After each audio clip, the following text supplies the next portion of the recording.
This is Zanaya. It's the righteous vigilante Jamon Creek, and you're tuning in to Minds Wide Open. Hey, yo, check it out. This is Namestream, never mainstream. You're tuning in to Minds Wide Open Media. Shout out to the Florida Vibe Directory. You are now listening to the best playlist in South Florida.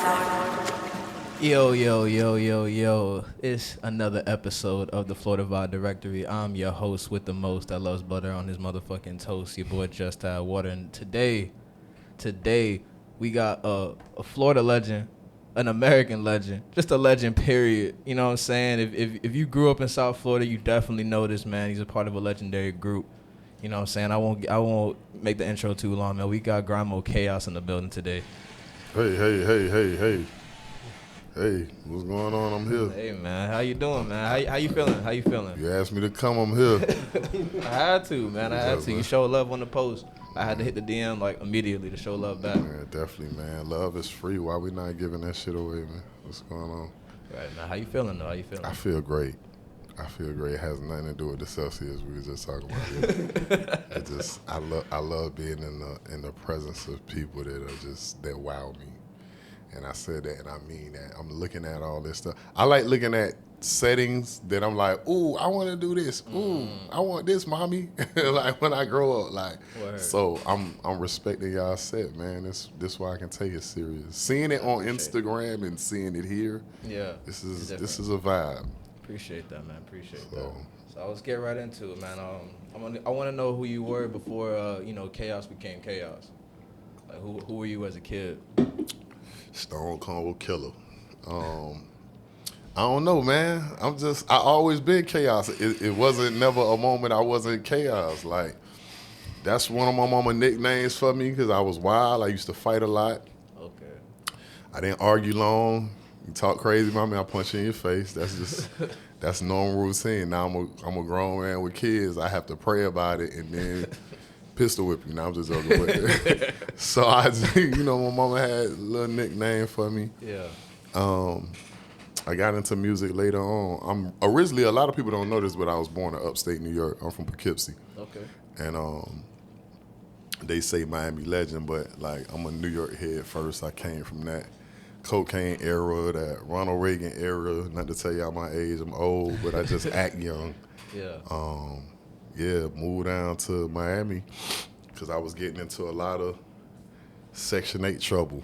Okay. You know what I'm saying? I feel that. In my projects. And my mama told me, like, on some Will Smith type of situation, like, go down there, chill. I'm going to be down there soon, but she never made it. You know what I'm saying? So I grew up in that heroin era, and that consumed a lot of my family. From my father, my mother. So I got stuck in Miami. So I'm like the original Will Smith, you know what I'm saying? Okay. But it blessed you though, right? Yeah, definitely a blessing. I always see the optimism in everything, you know what I'm saying? So, I grew a tighter bond with my grandmother. I'm a grandma's boy. Everybody know that. And lo and behold, I moved in the crazier area, you know what I'm saying? in that Zopound era, in that Booby Boys era, and that, you know what I'm saying, in that John Doe era, like in that Liberty City and Little Haiti pocket, and then I moved down to South Dade County, man. So I got stuck in that P. Ryan Gould, Florida City area, and the rest is kind of like history. Like, music has always been like my therapy away from the fighting, and I've never been a bully. I just bully bullies. Okay. You know what I'm saying? I beat up the guys who beat up everybody else because I was a little skinny dude. I ain't like who I am now. I'm a little fat guy. But that was Jada Kiss say gangsters get fat and move to Miami. They get chubby and move to Miami. It's true, Locks. The Locks said it first. And that's what I am. You know what I mean? But I always been. The Huey Newton is on my shirt. That's crazy. It's the first time I wore this shirt, man. Like, I always been him, a Black Panther. So, if that sums it up. No, I feel that. You play sports? I used to, man. I played everything out there. I just wasn't good at it. Some people claim they was good and they got hurt. Nah, I suck. My grandma kept me in everything just to keep me out of trouble, man. But then it kept me closer to the trouble. Like, you know what I'm saying? I was on Clubhouse today, and me and Trick Daddy was laughing because he one of my OGs. Like when he got out of prison, he originally knew me from like one of them little guys from around the way. Like I'm breaking in cars, home invasions. I was wild. Yeah. You heard me? So Trick know me before music. Yeah, You know what I'm saying? He like, shout out Trick. yeah, like I always had guns. I always was with that there. You know what I'm saying? Yeah. So I was young in sports, but I wasn't good at it. I played basketball. I love baseball. Yeah, I play baseball too, man. Baseball's a cool sport to play. Boring to watch, but it's definitely cool to play. I love it. It's like chess. Yeah. You know what I'm saying? Yeah, like for sure. It's real kind of strategic. The first thing I ever played, because I'm not an island boy, but I'm an island boy because growing in the projects, we all the same. You know what I'm saying? Like I'm in there with Nigerians and Bahamians, Trinidadians, a bunch of Jamaicans. And my first thing was soccer. Okay. You know what I'm saying? So like I played everything. I just wasn't good. So you never played for a school or nothing like that? Nah, I just played Optimist, man. I played, for the 120s when I was Richmond Park. We got Richmond Giants. So I played that and football, basketball, baseball, you know what I'm saying, street boxing. So Word. You got any siblings? Man, I got 20 brothers and sisters, man. 20? Yeah, man. Damn. I got like 20 of them things, man. My mama had 4 kids, but my daddy was just doing drugs and enjoying life. Okay. Like he was making a lot of babies, man. I actually just lost 2 of my siblings this year, man. So I want to dedicate this night to them, man, because that ain't even been a month and a half since I lost my oldest brother by way of like a cardiac arrest. So I'm like, I've been active, but being busy to kind of keep my mind off all that. But this is the first time I lost everything in the world except like a sibling, and it's weird because it's like, I damn. definitely feel that, man. I lost my older sister about 5 years ago now, and that shit was. It's different. It was tough, man. It was tough. It's pain, but it's a different pain. Yeah, because it's like you never expect to lose your sibling because they always been, you were born and they were there. You know what I'm saying? They've always been there, especially, they're older than you. So that I could definitely understand. It hit different, bro. Yeah, but man, yeah, for sure. Yeah, I got a bunch of siblings, man. I'm real family orientated. You hear me? Yeah, that's 20 of them. Shit, that's you gotta be. You got no choice. You know what I'm saying? Y'all pretty much do y'all got the whole squad. You got the basketball team, the backups. Yeah, and we a whole big like different age range because it's so crazy. Like my father is my grandfather's age. You know what I'm saying? He like a couple of years younger than him. So my mama and my siblings, they like used to go to school together, like that. So like, crazy as fuck. Yeah, like so all of my original siblings, like my oldest ones, I was one of the younger ones, but then my daddy had kids after that, and the rest is history. So I'm big brother, middle brother, little brother. You know what I'm saying? So that's how my life go. Yeah, how was that growing up though? Like with all the siblings and shit, like.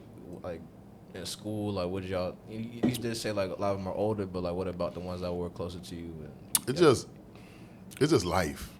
You know what I'm saying? All this pretty much got like, different age ranges. So we got different things that you can learn from them, and they can learn from you. But I could say fun. Like I'm gonna say this about the hood. I know it sounds cliche, but when you broke or you poor, you really don't know.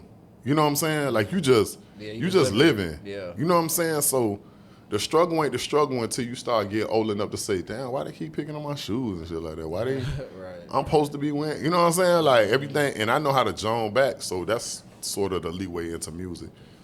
I was a hothead, you know what I'm saying? And then my siblings would come get me because they know I ain't playing with you. Like, don't come get chaos. It's a headache. Like, you know what I'm saying? So my older brother and sister, they just, I lost a lot of fights, but I got way more wins under my belt.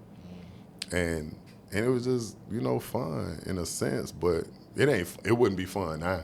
They probably, somebody would have sniped me by now. Like, you know what I'm saying? But I grew up in that era. It's like you take that L and then it's like you going to either bang it out again or like when I done got jumped.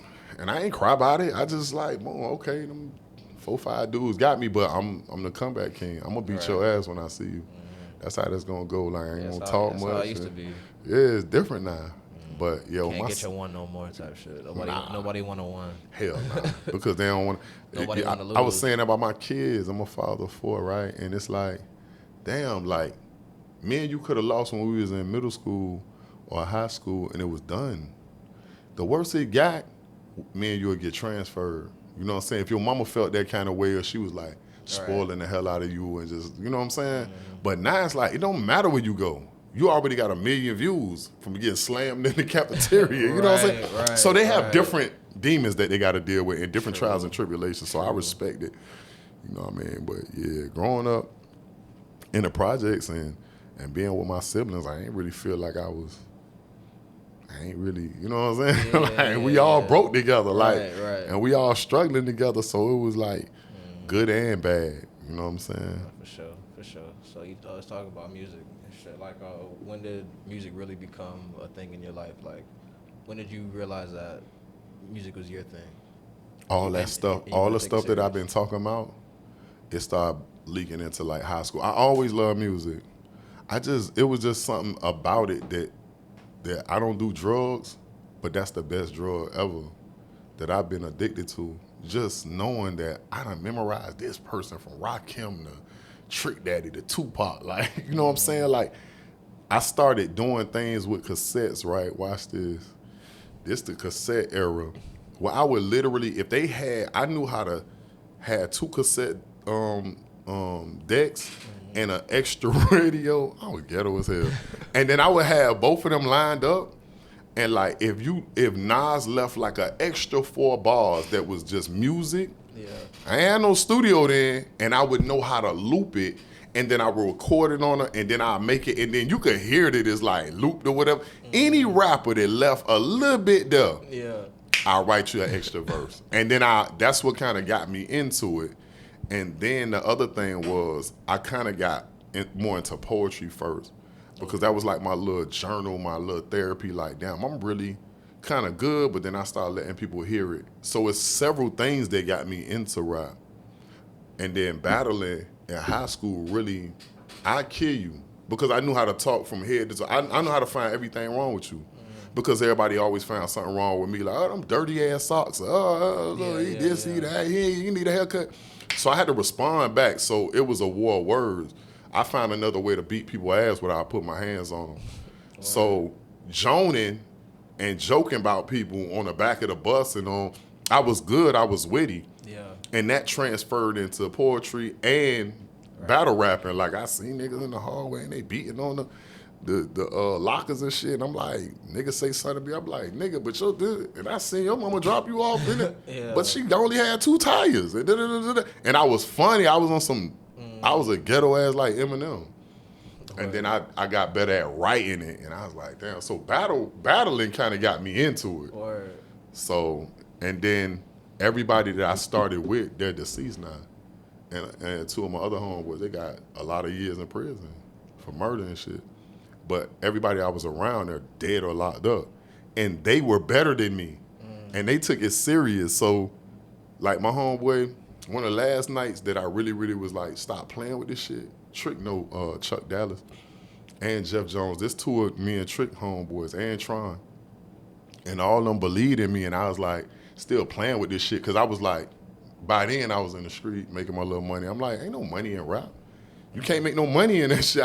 I feel like a lot of rappers is broke. You know what I'm saying? They are in real life right now. You know what I'm saying? Yeah, a lot of them. So I made more money in the street, and I was like, that shit ain't gonna get my grandma to like, you know what I'm saying? I can't do nothing with that. But then a couple people showed me different things, and I was like, holy shit. People are like really dying around me that really are better than me, and they wanted this. So I put their soul on my back. And I start like, and another thing is this, not to babble. I seen how easy it came for me that it didn't come for other people that have been doing it either longer, put more money into it, they put more time in it. And I would just go in the studio and lay down something like Hurts Like Hell, and then it'll just do numbers in the street. Yeah. And I'd go to the gas station, and it's like a crackhead, like, boy, I love that song. I'm like, how did you hear that? Like, it's like, that bitch, I burnt like 10 CDs, and other niggas burnt 10 CDs, and it just, I was Lil Bootsy where I lived at. You know what I'm saying? Like, I always been Yo Gotti where I lived at. And people made me take this serious. I didn't take it serious at all. Nah, it's a blessing though that you did. Happy that you did. You know what I'm saying? We wouldn't have gotten tracks like "I'm So High" and "Ecstasy," which is kind of Right. crazy to me because like I wanted to get into that later, but you was talking about how you don't do drugs. So like, how did those songs? You know what I'm saying? Like, how did you get the inspiration? You know, for your verses for those songs type shit? Because I know it's feel good music at the end of the day, but where did that inspiration come from? Like for you? Like, well, I'm So High is a combination of things. Like, I'm So High is like, for one, I'm not talking about drugs on that shit. Like, we kind of in the lane of like, if you listen to my verse, I'm speaking about women that get me high. You know what I'm saying? That's what I'm saying. Petite, thick, skinny, short, small, athletic, and I done seen her talk. I'm describing like, damn, whether she like caramel or, you know what I'm saying? Like certain things get me high, and it's like, I'm playing on words. And then that caught so good. Oh, and then on top of that, like I told you, I'm from South Dade County. A lot of people don't understand North Miami and South Miami, there's like a competitive thing that isn't really verbal, but it's like a competition with North Miami and South Miami. Yeah, I didn't know. And I'm from South Miami. We don't have a lot of winners in the music thing. It's me, Mike Smith. You can kind of count Trick, because Trick from my side of town, but he's originally from Liberty City. So I'm really the only one. One of the only one. Let me say it, because I don't want nobody to come back later and be like, oh no, but I had a deal with Juju Bean Records, like back in 1979 with Sugar Hill Gang. I don't want nobody to be no disrespect. Yeah, like, so it ain't really, you got No Good But So Good and a couple other people, but we don't have a long list of people that won from South Dade, and a lot of people was rooting for me, and we had a lot of dancers at that time, but they always fall by the wayside because we're the country side of Miami. When you think of North Miami, you think of Flo Rida, Trick Daddy, Rick Ross, you think of Trina, you think of Alt Pitbull. Everybody is designated to places in North Miami. I'm the only one. You know what I'm saying? So I wanted to put that on my back. So that's why at the end of that song you hear, "Can You South Dade Juke?" Because I'm from South Dade. Yeah. And I started seeing that dance at like the after hours and stuff like that. And I video recorded my dancers dancing to that shit in front of where I get my ringtones from. And I used to make mix CDs too. A lot of people don't know that. Okay. So I was like making mix CDs and boom, putting that "Can You South Dade Juke?" That shit caught my side of town first. This before you went viral. I used to go viral without the word. Yeah. You know what I'm saying? Like I'm on MySpace. We the first ones that hit 1 million views that's not signed from South Miami and from Miami. Nobody had did that. Pitbull had already taken off. You know what I'm saying? So it's a lot of different things that made that win. Ecstasy, the same thing. People wanted them druggy records because we was in after hours spots. Like, if you leave from the club and you go to the after hours at 4, 5 o'clock and you come out like a vampire. Right. And it's like, oh my God, the sun is out. Bitch, right. It's burning my eyeballs. So, them 2 tracks was legendary, man. I can't tell you like how many times like me and my boys and played them shits, bopping, juking to them shits. Like to this day, like how many parties was lit when them songs came on. Like, right. I think you could be sued for knee damage. Right. I think people can, but like we ain't gonna encourage that. But like that ass, like my knees has been. I can't bop no more. I could never do it. I just like people like watching people do it. I'm trying. We like it too. Niggas was going crazy to that, man. That shit was legendary. And it's definitely my MySpace song for a minute too. And it's crazy to see it still happen. Like Baller Alert got 7 million followers, and here it is. Not try to plug in them, and I ain't trying to disrespect y'all set, but I'm like.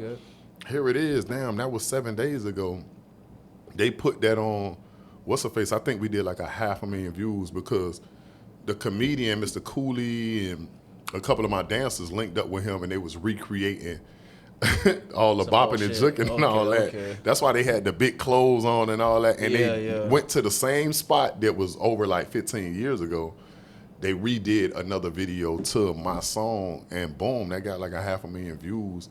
But Baller Alert was like, oh, them Florida knees. Something like that. Because to the world, that dance can keep being new every year. So I go viral every month on TikTok or every week. Yeah. So some of the I remember it was like 10 videos on TikTok for a minute. Now it's like over 1,000, but then there's other different renditions, and I'm like, wow, that's crazy. Yeah, a lot of people are comparing the whole getting sturdy movement. That's the to other it, thing too. I'm like, man, we ain't got. I'm saying it. We ain't got that to do it. But it's fun to be in the. Yeah, it's fun you to know be what in I'm the saying. mix. It's We ain't like got if nothing they to do look. with getting sturdy, but at the same time, we Man, got our listen, own shit. My fan base is like culturally and like they're a cult, bro. Like they'll take old videos and be like, "Oh, we started crip walking first, like nigga before." You know what I'm saying? And then they'll start comparing video. I'll be like, "That is not the case," but yeah, but it's fun. funny to me though. Like I don't feel no type of way. I'm so busy laughing and enjoying life. People be like, "Oh man, but look, this is chaos right here. Get him, gay. We gonna stand behind you." Like I'm like, man, listen, man. I am playing Twitch with my son right now. I'm murdering my son on Fortnite. I've shot him 50 times, and y'all disturbing me as a father. Like, I don't know. I'm too busy laughing at stuff to take things too serious. But I love it to keep being in those conversations. That feels good. Yeah, right, of course. Because it hurts to be forgotten like Michael J. Fox on Back to the Future. You know how he fades away? Yeah. I don't want to be that guy. Nah, for because sure. I know artists that came out in my era, they're done.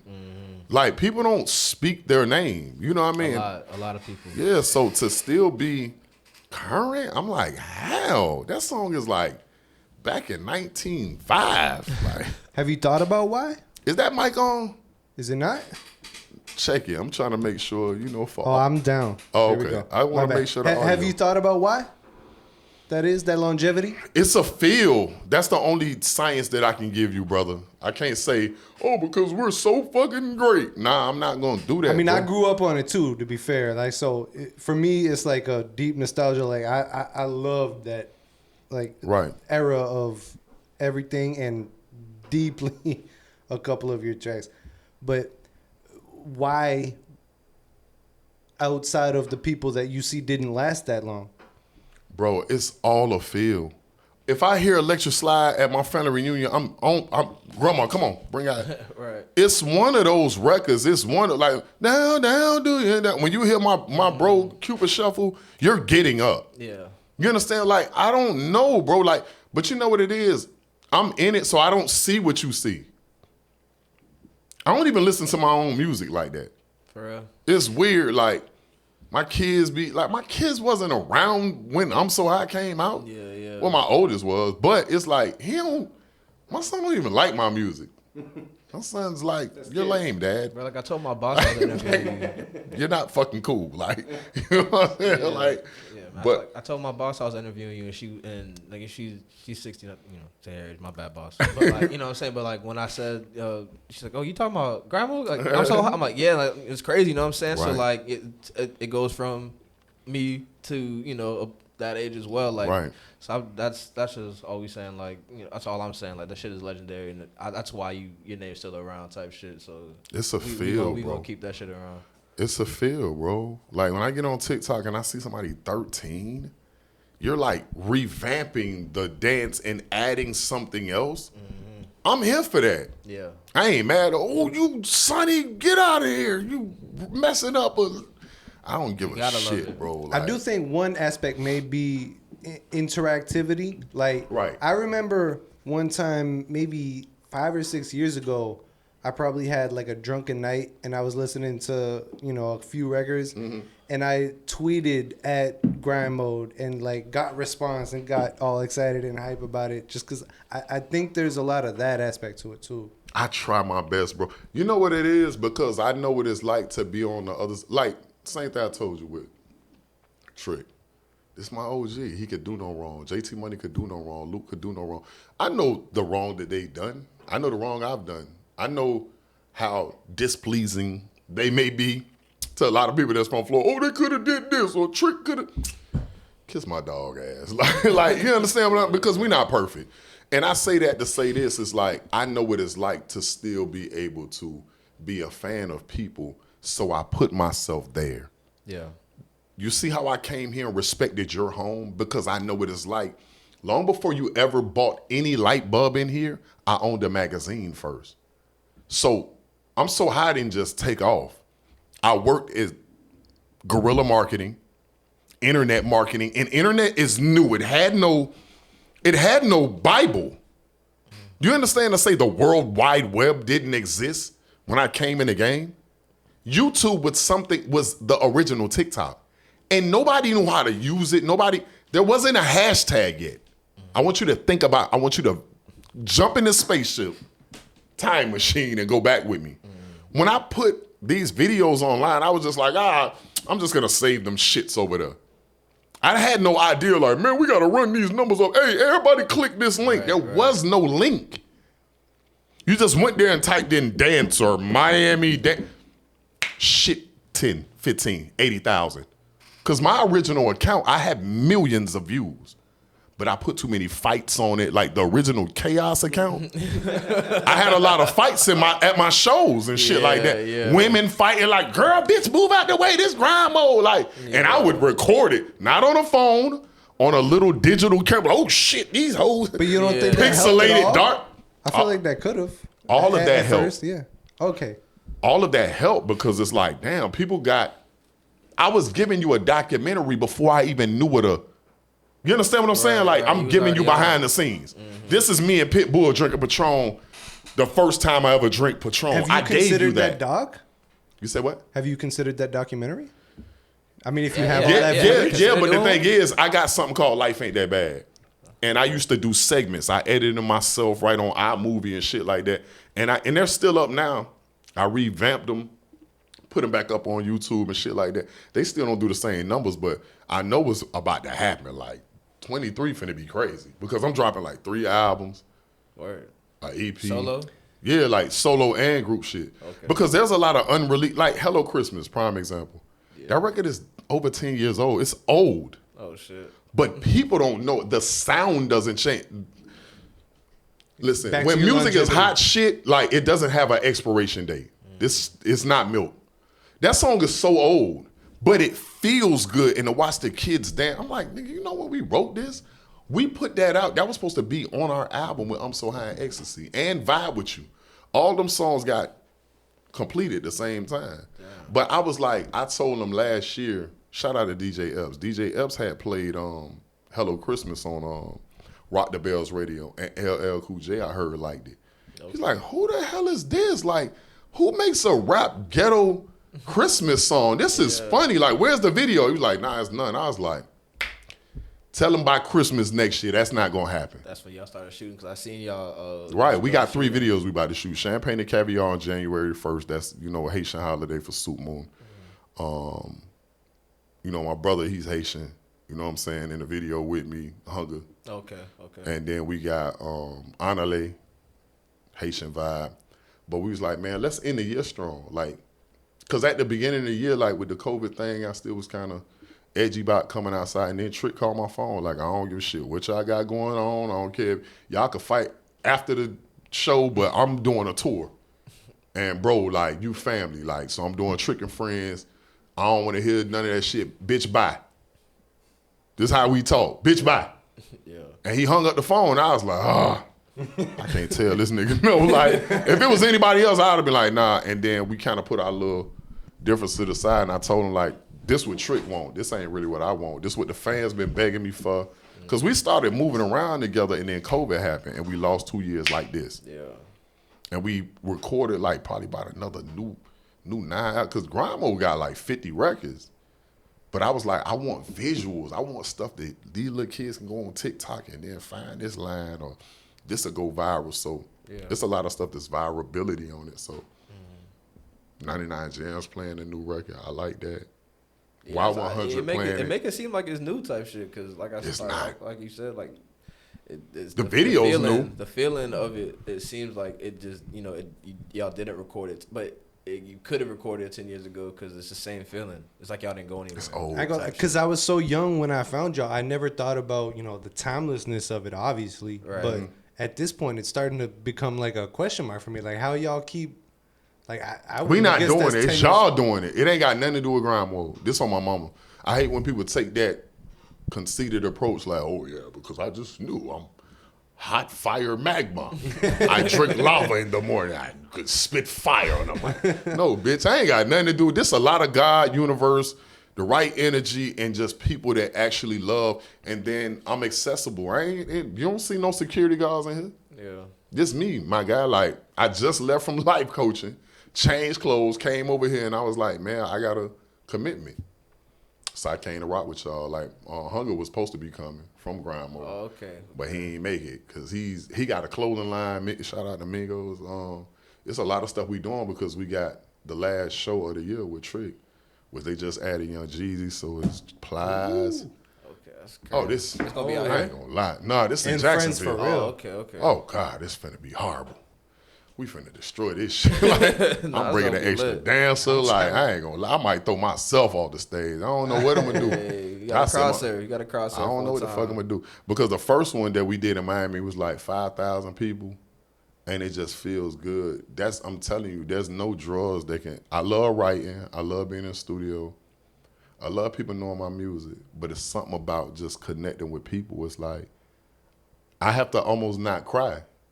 Because people don't know where I came from. Like, I came from shit. This is a lot of my homeboys want to do this. Yeah. So when I see that crowd, I'm like, damn, you kind of did it. And people be like, oh, yeah, nigga, you made it. I'm like, I don't like that. Oh, you're a legend. Legends is for dead people. Like, I still ain't there. Like, I want to be able to compete, like, with the Mount Rushmores, the Lukes, the Tricks. And I mean that with the utmost respect. Of because course. I just was on live with Luke. And Luke was like, man, you did this. And I'm like, it be little tears. I be like, Yeah. I'm a crybaby. Like, I'm a thug. I'm a family man, I mean, but it I'm a feel good. crybaby, Well, man. you good when you Pisces, get that is that it? acknowledgement. Nah, I'm a Leo, man. I'm August 8th. But then I'm like, surprised. but you know what it is? I still, I was raised on humility. I never got a chance to be the guy that y'all talking about because I was too busy trying to save everybody else that was in the projects or my family and get certain people off drugs. My brother doing 17 years, my other, you know what I'm saying? Like, I never got a chance to be with y'all talking about in tabloids and highlights on. I ain't never been into that. Yeah. I didn't do this for that because you know what it is too. Before I ever was famous, which I like to say famous, I was popular. So whether I could have not did music, I would have been a fisherman. I still would have been the shit where I live at because I'm always Robin Hood. So that's where the love for me comes from. People like, damn, he always giving away book bags and turkeys and fucking, you know what I'm saying? Yeah, Christmas thing that we just did with Trick. Every time Trick don't call my phone for that, I pull up. I don't care if you take pictures. I don't do that shit for tabloids. I do that just like I was telling the girl from 99 Jams and Super Cindy, shout out to them. She's like, why you over there by yourself? You all right? I say, man, because I was them before. You looking at little, quote unquote, dirty little kids and shit like that. I was the dirty jit. I was the little baby. And you know what I'm saying? In the projects, there's like that. I wish somebody would give me a bite. Right. So it feel good to be in a position to do that. Then I seen this girl, she was like, oh, you gave me a bite when I was 13. And this girl is like 24. She has a baby now, and she remembers that, and I didn't. Yeah. When you do things out the kindness of your heart, I don't think about that shit. I don't write down invoices and tally it up. No, I just do shit. And more than one person told me that on Google's party. It was like, oh, you... And I'm like, I don't remember, beloved. Oh, you bought my son some ice cream at ice cream. I don't remember that shit. But bless you, though. Right. I'm glad I gave you something that you could remember. You know what I'm saying? That's what I try to tell people. I done gave you 50. Nah, that's what's up, though. I mean, I'm going to be one of them people, you know what I'm saying? If I see you, you know what I'm saying? Hopefully, I, build a rapport with you along the line. But, like, I see you down the line, I'm going to be like, yo, bro, you gave me my first big interview. This is, you my first big interview type shit. So, bro, you might not remember I was your first big, you were my first big interview, but I'm going to definitely say it when I see you. So, I'm going to be one of the people, too. Man, dumb love, bro. You know what I'm saying? So And I don't say that to, appreciate like, act like a... But I do No, traveling. no. I meet a lot of people, I definitely dog. understand what you're saying because you do it without thinking. You just do it out of kind of see your heart. You're not thinking about it. You know what I'm saying? Just like in the post, like I said, that was just straight love. So, Right. like I said, I had to DM you back and just to show the love back and ask you to be on the show because I felt it in my heart you was gonna say yeah. And like you say, you're accessible. I see you out everywhere with the youth shows. I see you with the kids. Like it had to be like a 14-year-old on stage or whatever doing his thing, and you know, you're supporting that. You posting it. You posting his at name, and you know you're real supportive of that. So I definitely you know I appreciate that. I'm an underdog, bro. When I say that with so much humility because we make it hard for other people when we should have to. You know what I'm saying? Like, if you got the chance to help somebody do it, bro, life too short, bro.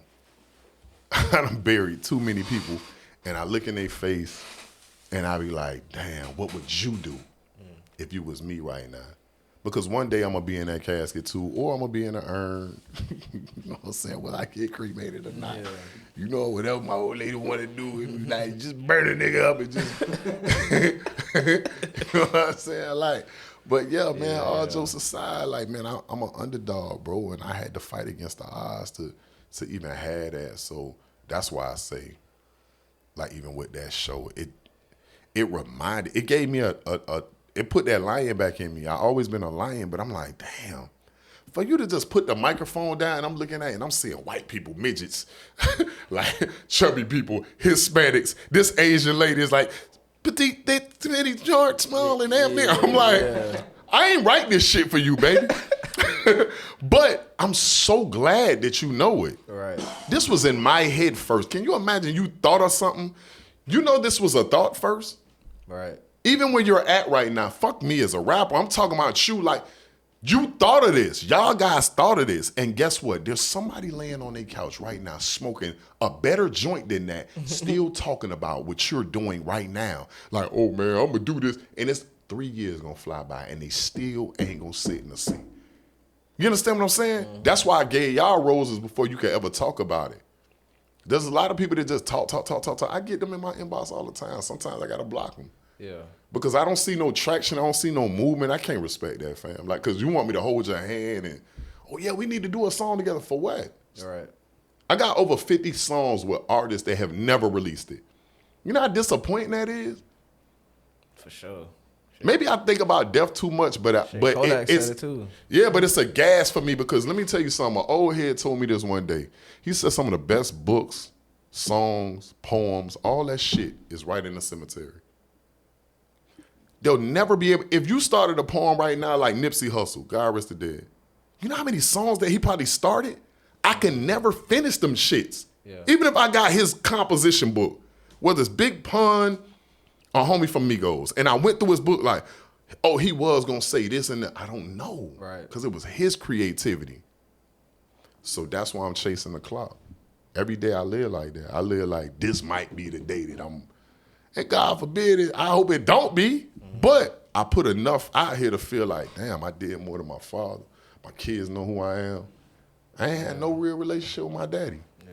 So to look at them, my kids, and like, being a rapper's cool, but being a father is better. Like, I'm like, damn, nigga, I'm creating memories with these guys. I'm taking these guys fishing and lion safari, and they don't know I got a surprise little shit for them in January. Like my daddy ain't do none of that shit. I don't have no real memories of him. Yeah. Memories I got is fucked up. Walking in the room, he's sniffing coke and shit. That ain't no real childhood. Like, it's to each his own. If you sniff coke, do your thing. Just don't do it in front of your babies because they might remember because fucking I remember bitch. Like, you know what I'm saying? But that's crazy. Yeah, but go ahead, man. Nah, but I'm gonna ask a question that my boy had wanted to ask and shit. Shout out to DeAndre. Well, it's a good question. So, shout out to DeAndre. How you feel about seeing today's hip hop taking such a melodic turn? Something that you showed early on with hits like "I'm So High" and "Ecstasy."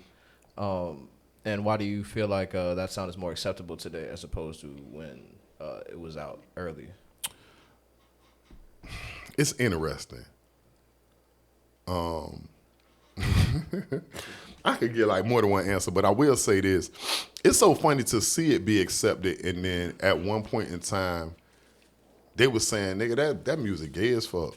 You know what I'm saying? Like, y'all seeing the side now where y'all saying, oh yeah, it's always been a safe. It wasn't. Because I was like giving that Tupac vibe. I was giving that passionate side. They was saying that real street shit. Like, if you look at my original music, I still was melodic, but I still had a lot of pain music. And that's why South Day related to me. So when I'm So High dropped, they was like, we know you be partying and shit, but why you did that, though, bruh? Yeah. Like, my home team was like, they was not receptive to that shit. They was like, man, that shit kind of like, come on, bruh, you got to get back to your shit. Like, they act like I sold out. Damn. Now, here's the funny kicker. Them niggas cannot get enough of it. Your kids can't get enough of it. Right. All your baby mamas love it. You know what I'm saying? Mm-hmm. But in the original state, I remember pushing that shit and niggas weren't feeling it. But shout out to Big Teach, man, who used to manage Pitbull and managed a lot of artists, worked with TBT. He got the world famous House of Mac down there. Okay, yeah. This my big homie, right? And he used to see me promoting. I'm gonna give you a bunch of shit at one time. I owned a magazine. I gave T-Pain one of his first covers. I gave DJ Khaled one of his first covers. I was a young nigga in the game. I had a vlog called Grind Time TV. Everything I do has grind in it, because that's who I am. Grind Time TV had like over 1 million viewers a month. How long ago was that? That was 1 billion years ago. Because like that's early in vlogging, if my math is right. There is no vlogging yet. Like that's like pre Casey Neistat type shit. Everything that we did set up podcasting and vlogging. This doesn't. There's no such thing as vlogging yet. It's wild. There's blogs out, and then he has an internet TV show. Yeah.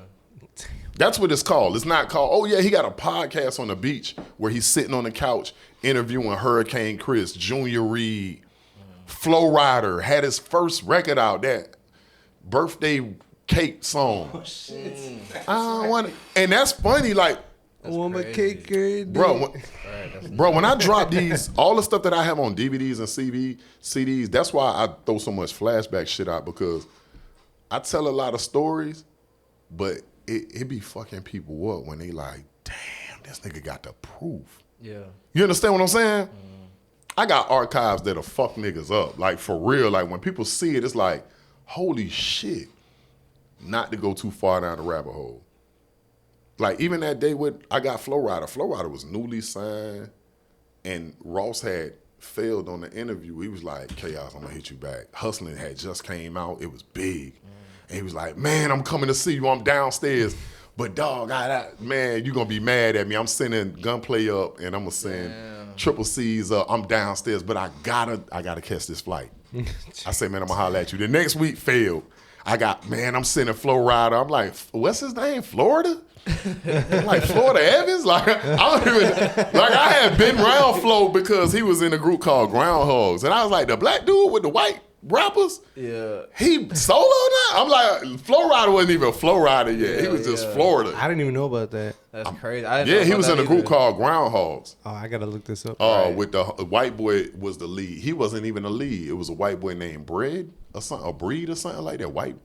Something like that. Bread or I promise Breed, we're gonna dig deep on Groundhogs? this. Yes, Groundhogs. And they used to walk around with wooden chains, GH. They carved it out, look like wood shop. The original Goodwood? Yeah, man. And they had like chains connected to wood. All of them had groundhog. Look it up. Go Google it. Anything I tell you, be a fact checker. Yeah, everything searchable. you tell us is gonna be a TikTok. I'm telling you, on my mama, bro. We got hella clips on the way. Everything is searchable. So yeah, man, like I was doing all that stuff, and just like I was finna say about Big Teach had put me down with the project. He say, listen, man, I see you working the streets. You got your own street, you doing your thing. And I never forget he said that. He sat in an Escalade that he had just bought. He said, bro, you got to work smarter, not harder. You killing yourself. You at Take One. You over here. You all over the place. I'm going to throw you some plays. The first play he gave me to work, because you got to keep in mind, I'm in all the clubs that you probably going to get shot at, robbed. Executive A&Rs, they're not going to go where I'm going. You know what I'm saying? So he was like, I'm going to give you this project. I want you to work it for the next 3 to 6 months. I said, cool. He said, listen to this song. Tell me what you think. It was A Baby. A lot of people don't know that A Baby changed my life. I never not tell this story because it's puzzle pieces that make your success what it is. It's not just, oh yeah, y'all had a hit record. Nah, A Baby has a lot, and I love Hurricane Chris to this day. Shout out Hurricane Chris. He know that. That's family. You hear me? And I heard the song, I was like, I know what to do with it. It ain't the strip club. I said, you got to let me work the high schools, middle schools, and they had so much money for a project. They put me on a retainer every month for him. So I was passing out 1,000 shirts like a week. A-Bay shirts, Spring Bling, all this shit. Now Spring Bling don't even Spring Bling. I can't even make this up unless I lived it. I started passing out shirts and everybody would, hey, baby. And bruh, when I learned how to work his record and we got number one, we was on 106 and Park with him, TRL. Damn, TRL was an era. I'm trying to tell you, talking about some shit right now. I'm giving you some real shit. We were those middle schoolers and high schoolers. Right. Right. Like, I was watching it. That was watching it. That's crazy. We know. I had kids in Felix, Varillas, Killian high school, middle and high school. I was the man. So then when that record took off, 99 Jams, all the radio stations was like, oh yeah, he know what's, this is the owner of the magazine. He has a group called GrindMode. GrindMode has no name now. I have a name. GrindMode doesn't have a name. McCleasy has a little name or a name from Icons. You got to keep in mind. Stages from Icons. Get fucked up. Yeah. He's the one on the hook. Okay. So a lot of these puzzle pieces help. You know what I'm saying? Mm-hmm. And then boom, I learned how to service records. I got emailed. This is before blind carbon copy happened. Watch this. If you sent me an email like, oh yeah, podcast coming out today, and there was 300 names on there, I would copy that shit, put it in a WordPerfect file, and I would just put that shit in my history. Now, he sent me an email with 600 emails. This before MailChimp, all this shit exists. Yeah. I created my own database. I had thousands of names. And literally, if you go through your names that you sent, holy shit, this nigga works for Universal. This is Dame Dash email. There was no blind carbon. Bruh, I got so many slick ways that I got into the game. It wasn't a mistake. I was always strategic. So I'm like, holy shit, this is Dame Dash. I'm telling my ex at that time, look, this Dame Dash, at Rockefeller Records. This is such and such. And I would copy and paste. Oh, this DJ such and such. From fucking 103 The Beat. I was a savage, bro. He just sent a shit out. And when I got past the point of people saying like, oh, you don't know if it's going to work. And the radio stations, they weren't fucking with it. But I had DVD burners at that time, CD burners, and everything I did with A-Bay, I did it with myself. So by the time I started pushing hand clap for Hurricane Chris, I was already out of here. And here's another piece. I never told nobody I was in the group because I didn't want you to have a chance to hate. I said, oh yeah, remember Hurricane Chris that I gave you? I got this group, GrindMode. And they're like, oh yeah, I'm finna play this shit because we got the #1 record. And, yeah, I want my plaque from A-Bay and we helped you blow up. Yeah. But play this GrindMode. Yeah. And then I was servicing all the fucking flea markets at the time because that was the hub of that's the city center for every area. Opelika Flea Market, Carroll City Flea Market, Liberty City Flea Market, USA Flea Market, Naranja Flea Market down south, and P. Ryan Flea Market. And once you understand that every hood has to come to each one of those bases, I was unstoppable. Shit crazy. I'm giving you too much. Nah, you're giving us a lot, and it's needed. It's definitely needed. The people need to hear that shit. You know what I'm saying? Because I mean, game is not like that no more. You know what I'm saying? So people not hustling. They don't have that. You know, you got to go to these flea markets or you know, per se. You know what I'm saying? That era has changed. Type right. Shit. You know, people don't have the hustle. And they lazy as hell. People a lot of entitlement is right. You know what I'm saying? People just because you put out a song. Don't mean I gotta listen to it. What makes it? You know what I'm saying? That's why I gotta listen to it. What are you doing? You know what I'm saying? Like type shit. Like you're not gonna pull up to no shit or if you don't see a hustle behind it. Type right. shit, as you said. You know what I'm saying? So it just goes hand in hand with that. I got another question from a dog. He said, "Can you explain why Florida is getting so much love and attention today as opposed to back then, and everything is coming out of state was required?" He said everything coming out of state and it was an acquired taste, and it didn't get much national appeal type shit. As far as the phase now, yeah, like it's getting. well, I can agree with him because Florida's getting a lot of attention now, especially appreciate you, especially after Kodak Black started blowing up. A lot of other Florida artists started coming out and are getting known. You got LOE Shimmy right now is getting a lot of love. Salute. Heem's getting a lot of love right now. Big salute. I like him. Yeah, Heem's doing the thing. Oh, he just dropped a new video today. Shout out. I know he was on that live from the trap. We did live from the trap like a month ago, and I watched his live from the trap. I like Jit. Yeah. I like that Jit. I've been playing him for like the last couple of weeks religiously. Okay. So yeah, I think it's just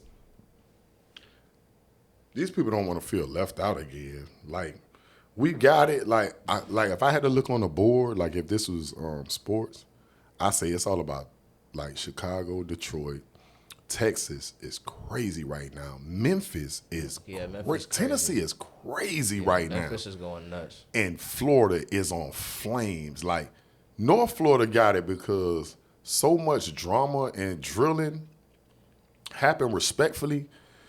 People didn't think that Florida had it, but I'm like, dog, y'all ain't been looking at the murder rate for the last 20 years. Like it's been nuts. We top 10 all the time. Like and it keep changing hands. If it ain't Duval, then it was Fort Myers. Miami had it for so long. I'm glad we taking a little break. Yeah, right. But we running the scope back up, and I don't say that with pride. I say that with saying people have no understanding how crazy it is in Florida because they looking at postcards. They looking at, you know what I'm saying, not literally, but they looking at it like this shit sweet.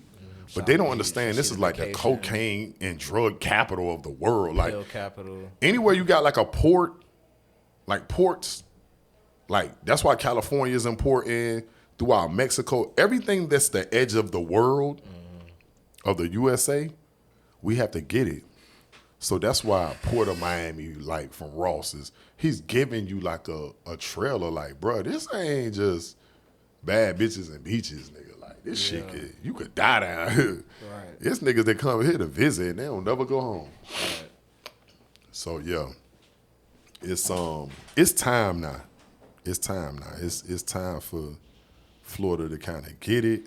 I want us to have our own vibe because when we came out, one thing I never did, and it wasn't just because of our music, it's just we was all from the open mics together. Me and Ball Greasy came in the game together under surveillance, COA Baby, God rest the dead Bizzle, man. That's my bro. You know what I'm saying? Like, Dunk Riders, like a lot of Ball Greasy, Briscoe, man, listen, the list goes on.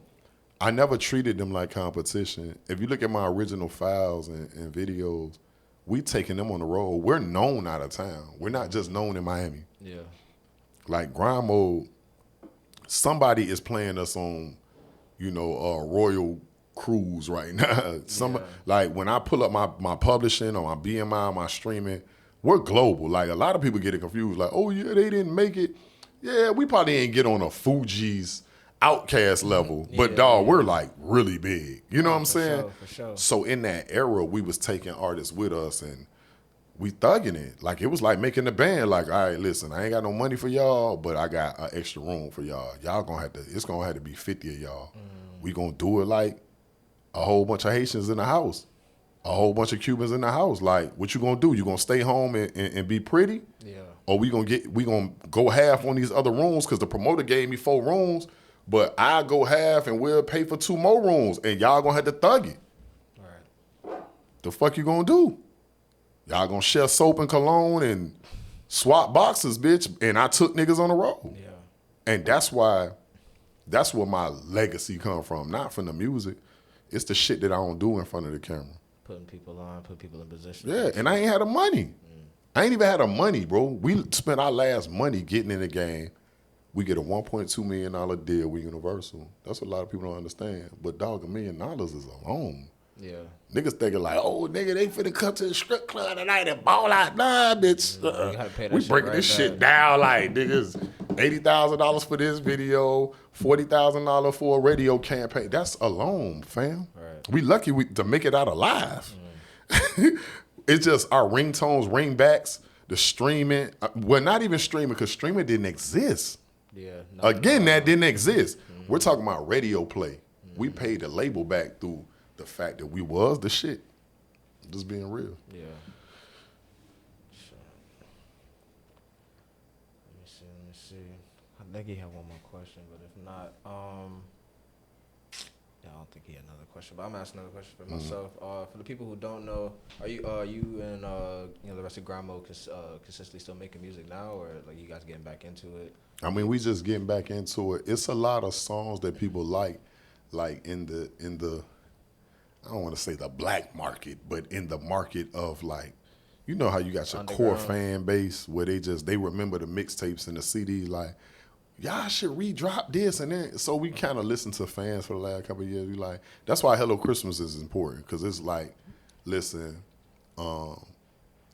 this applies with GrindMode and this applies with me, like, and my brother know I say this daily, like, I'm ready to compete now. Okay. Now I'm ready to show you like why Mike Tyson is who he is. Don't run up on Mike Tyson. He gonna make you pee on yourself. Like, he gonna hit you in your kidney and just show you your little young ass like, I could compete. Word. So stop playing with me like bar for bar, verse for verse. Like, hunger is not to be played with. Like, when he get in that studio, like, I don't know, like, I get scared. Yeah. Like, I like being around people. I get nervous. Like, let me leave you alone. You in here burning incense.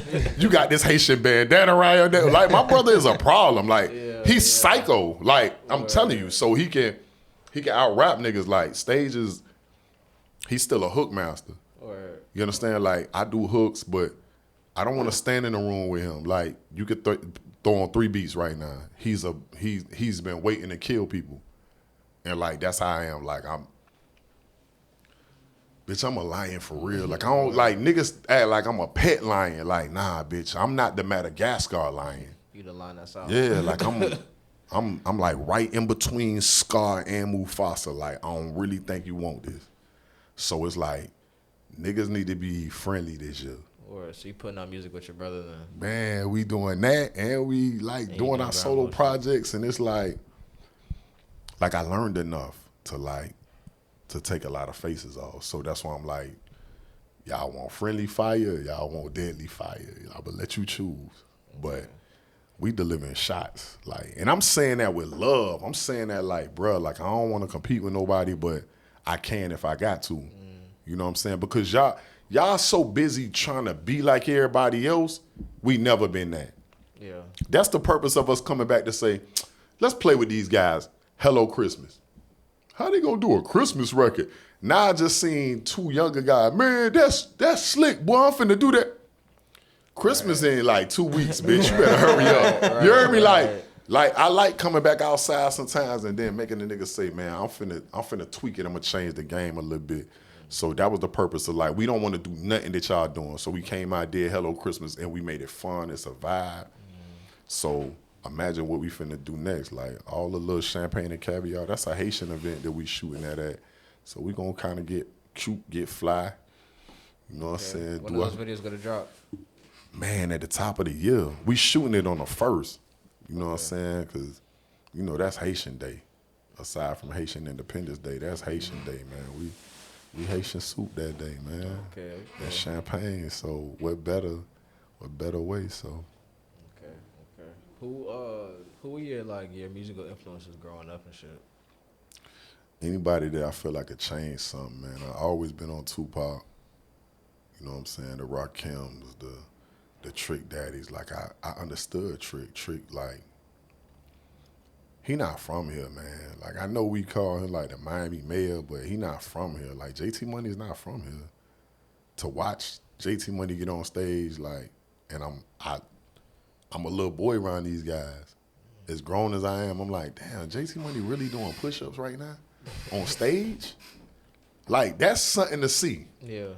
JT Money ain't young, but he's showing you I can do push-ups, rap, and I beat you up. Yeah.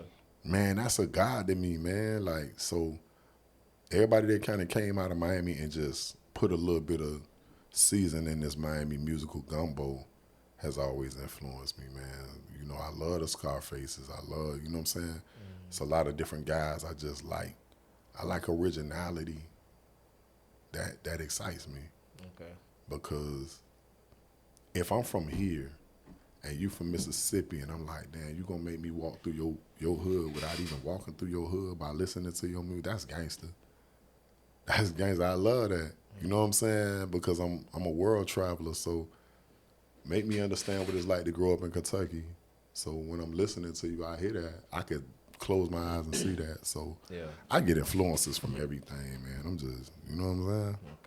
Okay. So you say you listening to him and stuff. So who else are you listening to right now? What do you listen to when you're in the car? Man, I flip flop, man. I listen to some country music, which is weird, but I like their stories. No, it's just like rap. Yeah, I like. Just like rap. They talking about something. You know what I'm Enough saying? where you have a favorite?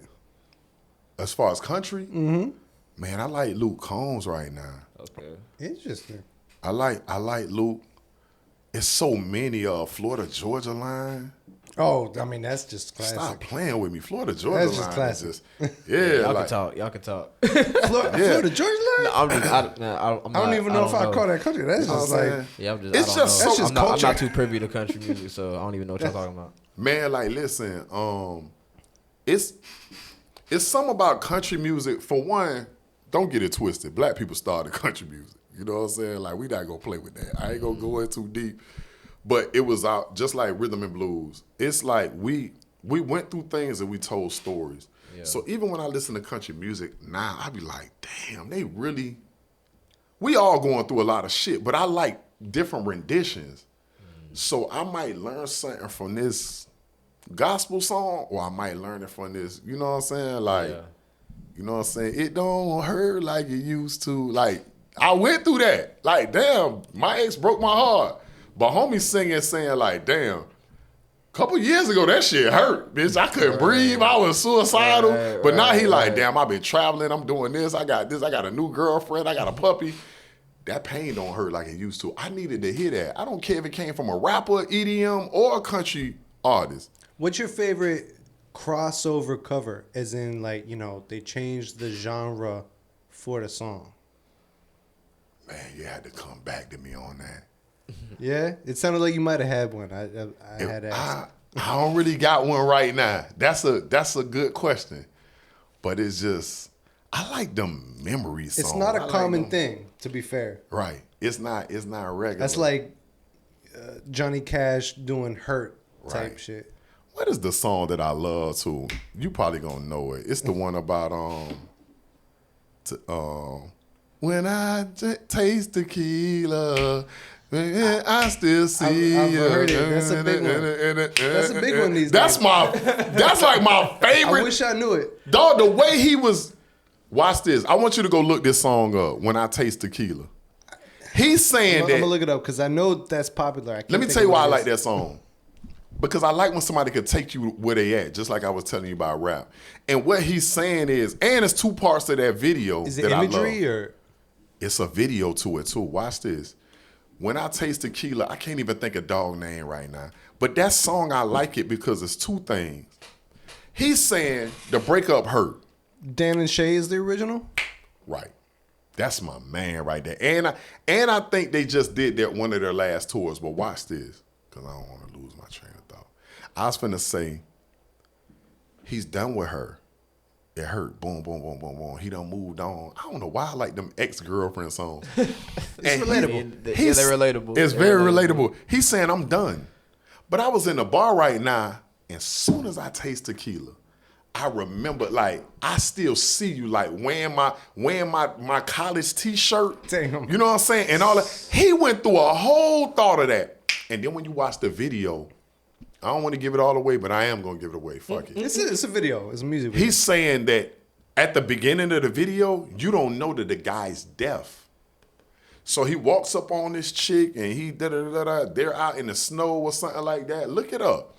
And when he runs across Lil Mama or whatever, they build a whole relationship and he has to teach her sign language or she knows sign language. It's so dope, the visual. Okay. But Yo, that's really interesting. But the whole song basically is like him saying, like, I'm fine, my life cool, this and this and that. Yo. But soon as I taste tequila, that was me and your drink. So he's walking you through that. I love that song, bro. I ain't gonna hold you that you kind of fucked me up with that because I've recently had an issue with smelling patchouli and thinking of my most recent ex. It hit. So now you understand what I mean. So I know You know exactly what what the hell you talking about. But yeah, that's what I was saying about my other man when he was saying like, damn, it don't hurt like it used to. That song hit so hard because it's like, damn, like you remember what that new ex did to you. Bruh, but it's so much hope in it. It's like throughout pain, sometimes you could dig through the jello and get the medicine out. Dog, that song hit so hard because I'm like, damn. I remember when I broke up with like my baby mama, and I'm like, dog, I couldn't see tomorrow. Not saying I'm finna slip my wrist, but I'm saying like, damn, that pain is so unbearable. Yeah. And the way he makes you say, damn, it's like we all sitting in a barbershop talking about our exes, and he's saying, bro, nigga, I broke up with my ex 5 years ago. Dog, that shit still hurt. But it don't hurt like it used to, bro. Like he's saying all the great things that happen, like this and that, and blase, and he like, but dog, that shit don't hurt like. And that's how I talk to people, like especially men, because we don't get to vent, we don't get to open up and say well this and that because we're statues, we're made of bricks and stone and iron. But dog, sometimes we do have to have that moment to vent to our brother or our homie and say, bro, like this shit hurt, man. Get it out, cry, let's pop some fireworks. Going to the strip club ain't always gonna fix it. You know what I'm saying? Because you're in there still hurting because that girl got an ass like your ex and you don't want to be here, bro. Like, come on, man. Yeah, she look good right now, but you know why you stayed on the phone with her for 9 hours. That's different. But yeah, man, it don't hurt like it used to, man. That's one of them.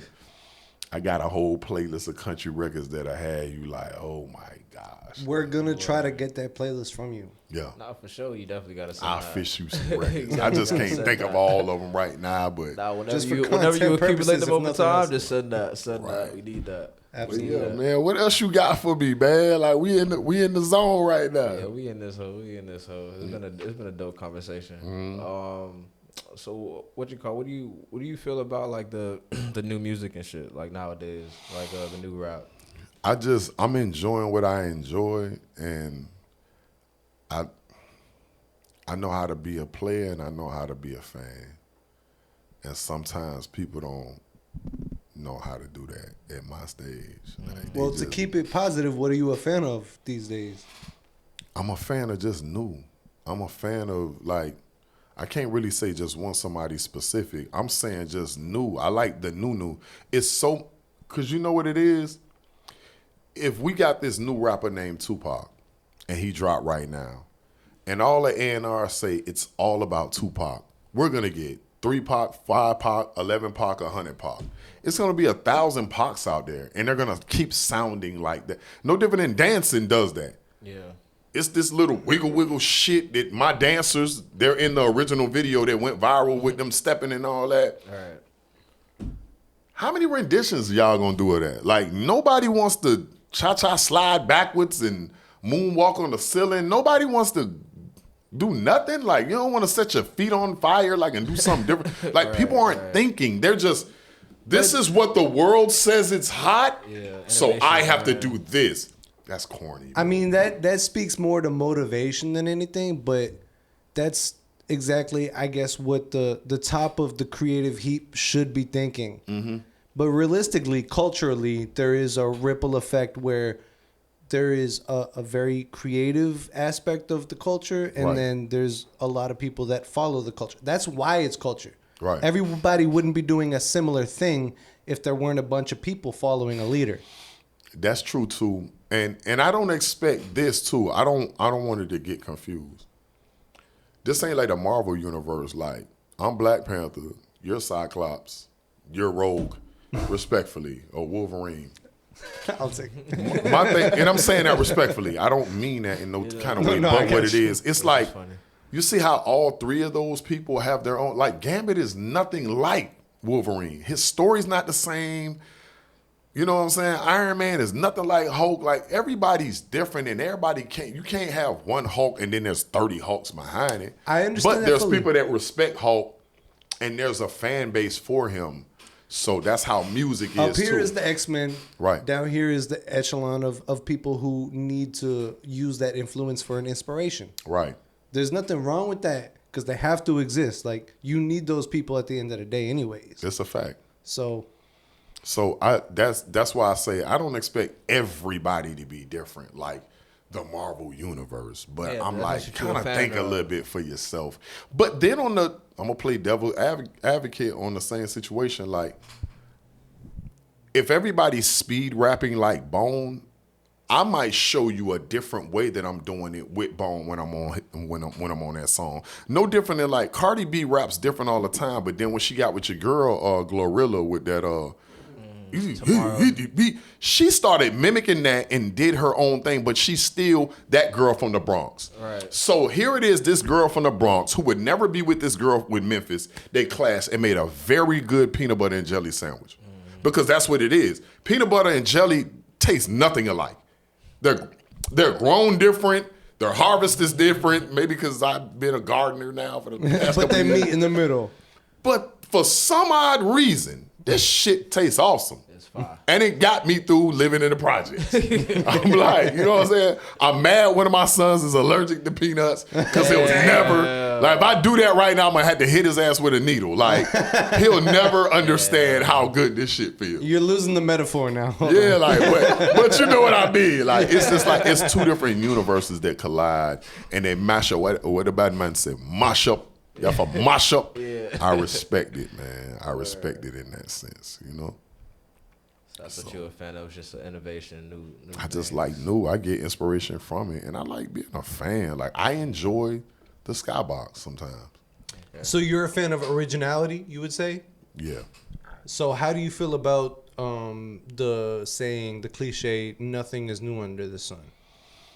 There is. It's just new versions of it. Like, listen, like even with this damn situation that we talked about, like, damn, okay, now people gonna look at Sturdy and say this came from Jukin. But then somebody showed some black and white footage and some footage of the 1970s of this lady that was on like Johnny Carson that was doing some weird ass dance that looked like Jukin and bopping. But then somebody showed somebody from like the black and white phases of like those real black people that first came into entertainment. The first rapping one, right? And it looked like that, and it looked like us. Yeah. So it ain't nothing new under the sun, but they're not dancing at the same tempo, the same this, and we could debate it all day. There isn't nothing new under the sun. I'm guarantee you there is some African tribe back in the 1400s that was bopping and juking long before I ever was sperm. Right. You understand what I'm saying? And they did it even better. So I'm not gonna compete with nothing like, but there's something different for every era, and it just keeps changing. Like, I'm looking at these same kids that's making jokes about us wearing 3-4X shirts. That might be the phase in 23. And we're gonna sit back on some grandpa shit and be like, we did that first, you copycat son of a bitch. Yeah. Like, and then I feel like that's already happened. and 5 years from now, they're gonna be wearing corduroys. I'm gonna be like, damn, that was my mama and them did that shit. And bell bottoms, like, stuff just keeps recreating. It's cycles. How much shit could you Man, do? Uzi got Jerry Cycles now. for sure. Right, that shit is crazy. Shit coming back.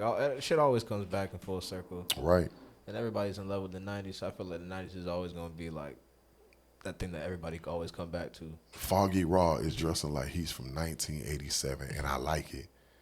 He'll wear like a new pink trucker hat, but then he got these tight ass pants. He looked like his mama dressed him in 1987. And that's not a diss. I'm just saying, but he's saying, oh yeah, niggas can't mess with my fashion. But I'm like, if I show you some pictures when I was 6 years old, I dressed just like that with the full jean jacket. Maybe he's just saying your 6-year-old fashion was the shit, not anything the other way around. But then when I was 7 years old, dressing like Foggy Raw is right now, it wasn't fashion. It was like, you broke ass, J.C. Penney shopping ass.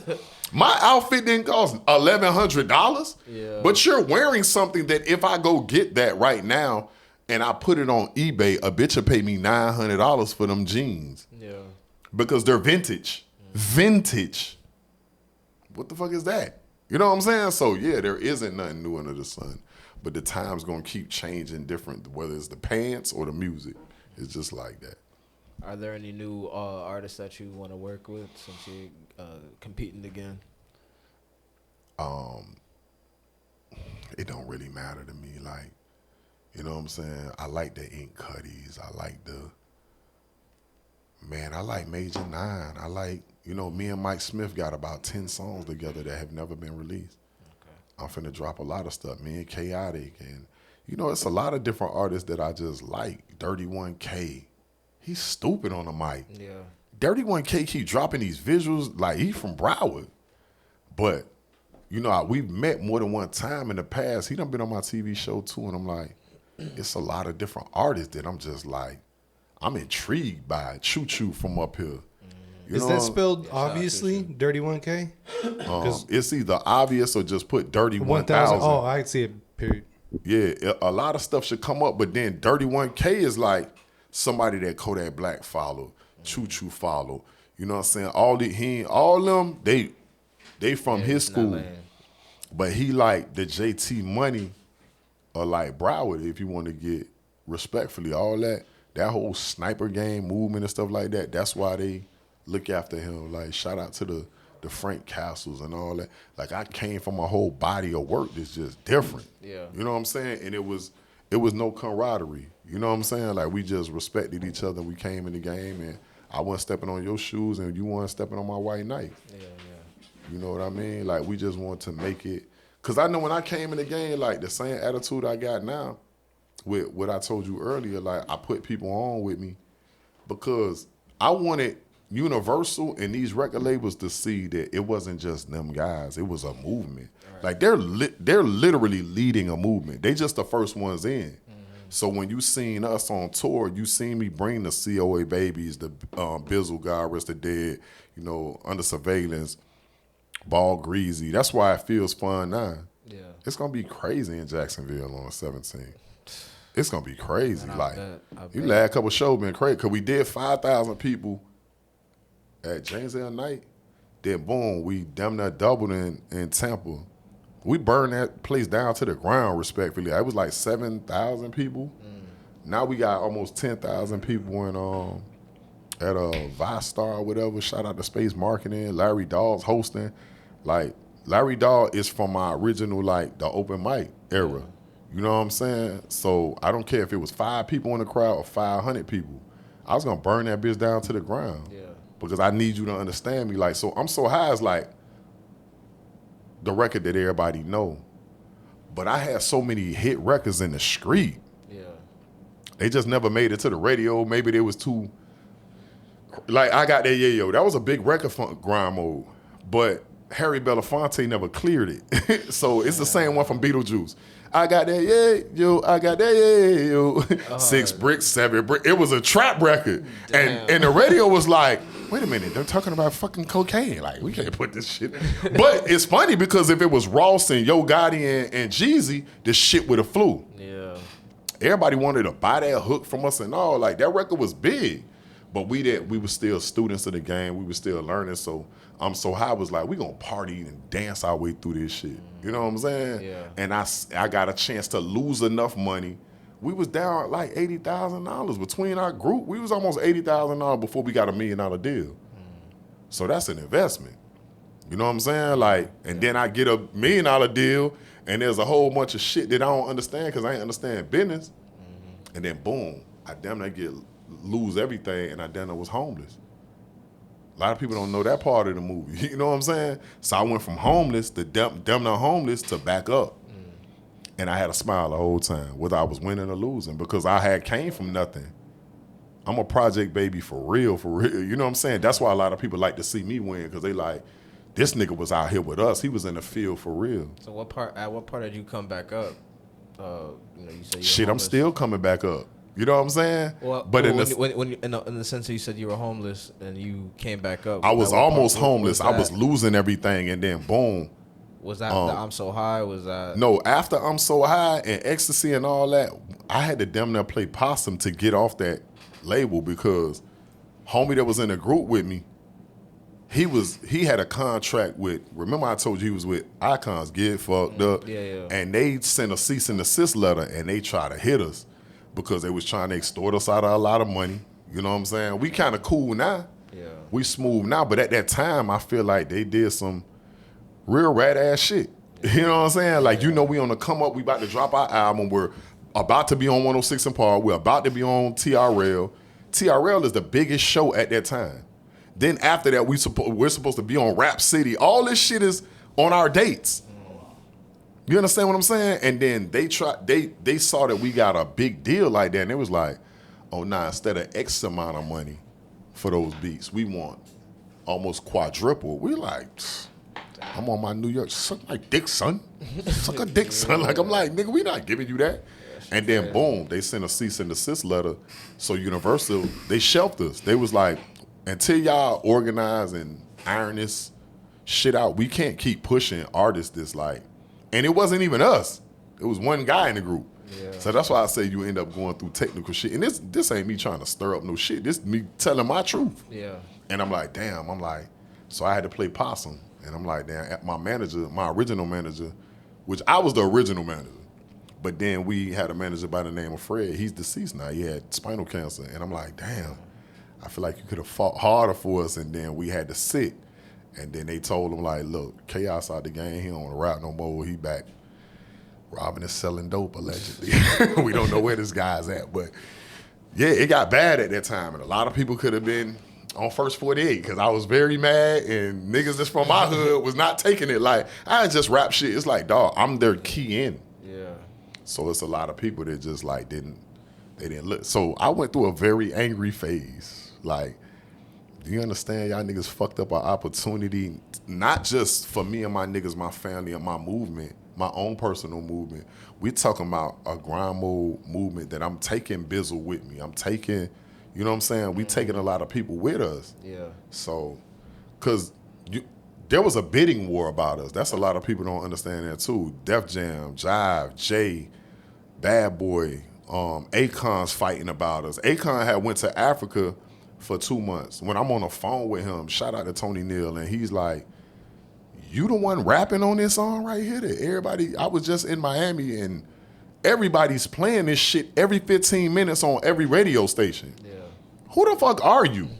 He's on the phone with me by way of Tony Neal, and I'm like, man, rewind this shit, start this shit over. This cannot be real, bro. Like, you fucking crazy, like, right now. It must have been crazy. Yeah, so it was like a bidding war, and we took Universal because they gave us the most money. We had creative control, and they gave us a 2-album deal. That was really unheard of at that time. People were getting single deals. You know what I'm saying? Like, Jay-Z was over Def Jam at that time, and Shakir. God rest the dead, Shakir sat in a meeting with us, like, for Def Jam. And then, boom. I just felt like I didn't want the Def Jam deal because I'm like, look at this wall, bro. You got Ludacris, you got LL. It's too dead. DTP, you got all these state property. It's too many people on Def Jam. Yeah. We're never gonna shine over here. All right, you don't get the attention that you. And I'm glad that happened because Jay-Z left like 3 months later. Yeah, he was the president over Def Jam. Yeah, they were working on Janet Jackson's album and all this shit. Like, for real, like everything I'm saying is public record. I can't even make none of this shit up. I live it. So yeah, like it's been some fun times, but it's been some times that I'm like, I ain't getting this shit for this, bro. Like, I love music. I don't love this. I'm too violent for this, bitch. I be riding here duct taping A&Rs around this place. Like, so this shit crazy. So I feel you. So you was talking about how you just left life coaching. So let's talk about that. How'd you get into life coaching? One of my homies put me down with it. He like, man, listen, you already life coach on Instagram, like, for free, man. Let me put you on a payroll, come out to this middle school, talk to these kids, get on this curriculum, and then boom, I ended up in it. You know what I'm saying? Like, I'm into a lot anyways. I do the life coaching thing. I'm into the autism world real deep. One of my sons, he's autistic. He's on the spectrum, so I go hard for that. You know what I'm saying? So I'm into a lot. Like, I've been busy the whole time. Like, I haven't, I shot a movie, Baghdad, over 1 million views on YouTube. A lead role in that that we shot in Opalaka. I do a lot, but yeah, the life coaching thing, I love it because it's like I get to kind of talk to my younger self and these guys, like, and try to save some people. You know what I'm saying? Like, I be trying to be a superhero a little bit, just a little bit. Or you go to multiple schools, multiple places? Or I you bounce just- around, but I'm at like one school mainly. You know what I'm saying? So I've been there for like off and on for the last 3 years, and I love it, man. You know, speaking life in kids. See, elementary, they not really retaining nothing. You know what I'm saying? Yeah. You give them information. Life ain't serious yet. Life ain't all the way serious for a middle schooler yet, neither. But you can kind of tweak them a little bit before they get in high school. Once they get in high school and college, that's it. Whoever they mainly gonna be, whoever you was in high school, that's kind of who you are right now. You just got a beard now. You know what I'm saying? You ain't had no facial hair. You had a lot of acne and shit. But you're almost the same person. You're just smarter, wiser, and you're a little more, there's more obligations and responsibilities. Yeah. But in middle school, you're right there where I could probably say something to make you say, you know what now? Coach told me this and told me that. So now I gotta, you know. You ever thought of like taking that like on a tour type shit, like going to different schools across the country? Maybe one day. You know, I like to get into some motivational speaking. Once I understand the aspects of life, maybe writing out these little speeches and this and talk sessions. I like the Gary V's. I like the Eric Thomases. I like the, you know what I'm saying, Les Browns. I like them guys, man. Yeah. Grant Cordones. And, you know, I want to be able to kind of make a difference financially, economically in these, because I know as a wearer of this melanin, it's a lot. This is very expensive skin. And a lot of people don't understand, like, not only what we already paid, what we have to invest in this skin in order to make that difference. There's a lot of red line, and there's a lot of, you know, gaslight, and there's still a lot of slavery going on by way of, like, it's mental slavery now. Yeah, they might not be hanging us from trees, but they hanging us in a lot of different ways. You know what I'm saying? And it's in the economic game. Like, black people are still like one of the most wealthiest races in the world. And if you look up the numbers, we still in top 10. We make trillions of dollars, but we give it away. And if we invested in our own self, we'll be further ahead. It ain't got nothing to do with dealing with racism. Fuck racism. That shit don't fade me. I ain't never had a chance to be racist because, like, here it is, some of my siblings, their parents are white. Their mother is white. So here it is. I've been fighting for black and white my whole life. Yeah. You know what I'm saying? And then I always found the beauty in every race. You know what I'm saying? So I ain't trying to be on no hill of world shit. I'm pro-black as hell. But it's like, I still want other people to understand what we go through. It ain't a mental thing. We not making this shit up. Yeah. We really are scarred out here. You know what I'm saying? Right. These police are really shooting the shit out of us. Right. And saying that, oh, black people kill black people, it doesn't fix the fact that fucking, Blue Lives is shooting the shit out of us. You know what I'm saying? Like, come on, we not going to negate that, bro. Like, and I'm saying that respectfully, not to start no shit, but it's just like every day. Like you said. Yeah, like every day is like, dog, I'm always fighting for something. You know what I'm saying? Whether it's for this or women. Yeah. You know what I'm saying? I just did a whole situation. I need to put that shit on YouTube. I was just like, I was sitting at Home Depot and I was just thinking, like, how the fuck is all these black girls and black women getting kidnapped and y'all talking about white vans, but it's more SRTs and charges and challenges that can chase their ass down than it is white vans. Right. It ain't happening on my watch. When I'm at a gas station, sometimes I said this shit on something. I got a segment called Some of Y'all.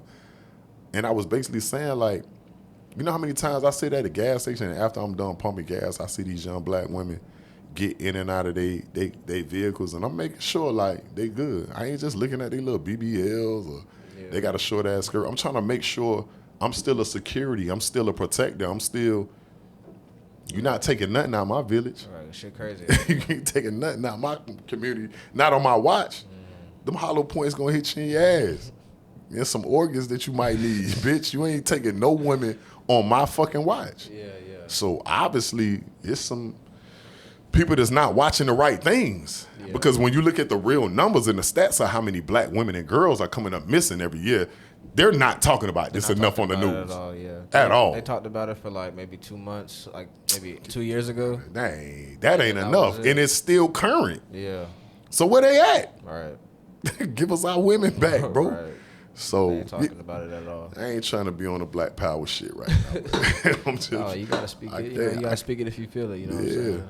So we working though, man. For sure. You gotta going back to the vlog shit. You gotta vlog the shows that you gotta do. Going in 2023. Oh yeah. You know, We back on it. I took a little break because I'm doing some writing and I got the Grindaholic album that I'm working on. Okay. I dropped a lot of mixtapes and people like, why you don't drop an album? Like, put some on DSPs. Like, I don't have enough catalog, solo-wise and group-wise. And I'm like, damn, I got all this music just sitting around. And I'm like, I'm one of them, if I dropped the record 5 years ago, 3 years ago, I'd be like, oh, that shit old. But then my little homies and my real fans and supporters, they like, it ain't old to us because we ain't never heard it. And I'm like, damn, that makes sense, huh? So let me just throw everything out and not to see what's another hit, but I just want to keep feeding people that really got love for me. Like, I ain't doing this for the people that hate me or don't care about me. I'm doing this for the people that's been loyal. Yeah. So that's what I drop music for, not to be like, oh, yeah, I want the next hit or I want something bigger than Vibe With You or Ecstasy. And nah, I'm doing this because I love it and I want to keep giving love to the people that got love for me. So it's a lot of music finna drop, man, and visuals, man, God willingly, you know? Or what's the craziest thing that you've seen, like, on tour while you was performing or just during that era? Man. I know you've seen some wild shit. I think the wildest thing, and I ain't gonna think too deep, was at Palm Beach. We had a show and this promoter played with us. Right. And boy, that boy almost went to the upper room. Jesus. So, long story short, a lot of people know the story. I had told this shit before, and I had to wait till, it was time where I couldn't be, indicted. But he got shot a couple times. He played. He wanted to act like, oh, yeah, them just some dancing rappers. Yeah, we almost danced on your grave, guy. So listen, he played with the money. He act crazy. He was talking in Creole, and he don't understand that everybody around me is like basically Haitian. And they was putting me up on game, and I don't know. Promoters be playing it. Some of these janky promoters, they be playing, not understanding that, bro, I got a family to feed. Right. Like, we grown, man. Don't play with no money on me. Like, especially when we give you a deal and shit like that. Yeah, don't play with my livelihood. Yeah, it got crazy. But yeah, it ended up being bad and a real shootout. And I ended up with bullet holes in my tour van. But nobody got hit on this side. Nobody got... We almost put that score up there. So, and I ain't saying that to laugh or at home. You like, we good now, As long as y'all good now, everything yeah, we good. We good. He apologized too. He was, I was drunk. I was high. Yeah, you could have been higher than you know. You could have been higher than the angels, bitch. Like, you almost died, homie. Like, that shit wasn't worth it for them peanuts. Yeah, man. Peanuts. Your funeral was gonna cost way more than the money that you was gonna steal from us. Like, I'm laughing at it now because it's like, damn, life is crazy. When it's going on and you're in the midst of life, it's not funny. But now I'm like, it's funny now. You can laugh at it now, for sure. So it's like, damn, the same thing make you laugh, make you cry. We could have went to prison for a long time, but Yeah. Listen, guys, get your legal guns and get you a G license, D license, all that. Concealed license. Don't want you carrying illegals around here. What I'm saying? So especially in Florida, because that's one of the wildest. We got a lot of stories, but I'm gonna just leave y'all with that one because it's been some wives out there on the road that just they only in time for one night type of women. Like, that's a whole nother package of stories. Like, so. Yeah, man. What was your favorite performance? Oh man, they all my favorite, man. Well, I can say what state did you love performing in the most? I can't really say favorite state. It just home is different, man. It's nothing like home because they get us. They understand it. Like I performed all over. But nothing gets you watery eye like when you back in Miami and I'm from Miami and it's like we belong to them and they belong to us. We get to be possessive. That's my fans. Yeah. And we they artists, so we hometown heroes. So to look in the crowd, it's like sometimes it's family and friends and this. And, Everybody doing the dances correctly. right. Man, I almost didn't do the Miami show, right? And this is how life is so real. And I hate giving all these death stories. But I walked in the barber shop and I wasn't going to do that show, and I ended up doing it. And one of my barbers, it was his last show because he got killed. Somebody, it's crazy. He got killed not too long after that. And he was like, I never forget walking in a barbershop to get taped up. And a lot of people, I don't go around, oh yeah, I'm the nigga from GrindMode. No, I don't do all that. That's corny. And since I moved to Broward, I've been getting cut up in North Lauderdale. And I came in there and he made a big joke about it. Man, y'all should have seen Chaos. Chaos was juking with his dancers. He be walking in here like an old man and shit, like he need a cane. But dog, and then he put the clippers down. He went to acting like he was me. Yeah.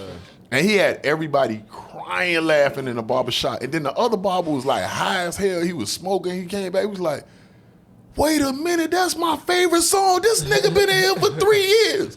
He never said it. Like, he never even knew. And everybody, the more they talked, the more funnier it got. Yeah. And that was one of the last moments that I got to kick it with him. And he was like, damn, bruh. A couple months after that, the dude, he was cutting his hair. His baby mama and his baby mama went to beefing, and they went over there, and the same dude who he cut his hair ended up killing him that night. Damn. I say, damn, bro. And I know the dude who killed him, he had put himself on the run and all that. They caught him, but his baby mama and his baby mama was fighting later on that night, and they ended up fighting, and he took it too far. He shot one of my barbers too many times, and I say, damn, it's it's the little things. It's always something small. Right. And it's the little things that he was like just telling people like, damn, I had the same baby mama who all that happened with, she was at my show too. And I say, damn, bro, life is crazy, bro. It's like, the shows is cool, but the moments outside the shows are deeper than me. Like, when you get those people, they be like, damn, just like I told you the other day at the book bag giveaway on Sunday. Yeah. I made the tour drive, and a young lady, I was like, I don't remember that, but she was like, man, I was like 8 years old, and you gave me a bike or something like that. She said, she was like, or 13 or something like that, and she like 25 now with a baby and shit. And I took pictures with them, like, wow. To know that you could affect so many people's lives, and everybody has different little Bible verses of you, you know what I'm saying? Right, it's right. bananas to me. Like, you live in people's lives and you don't even know it.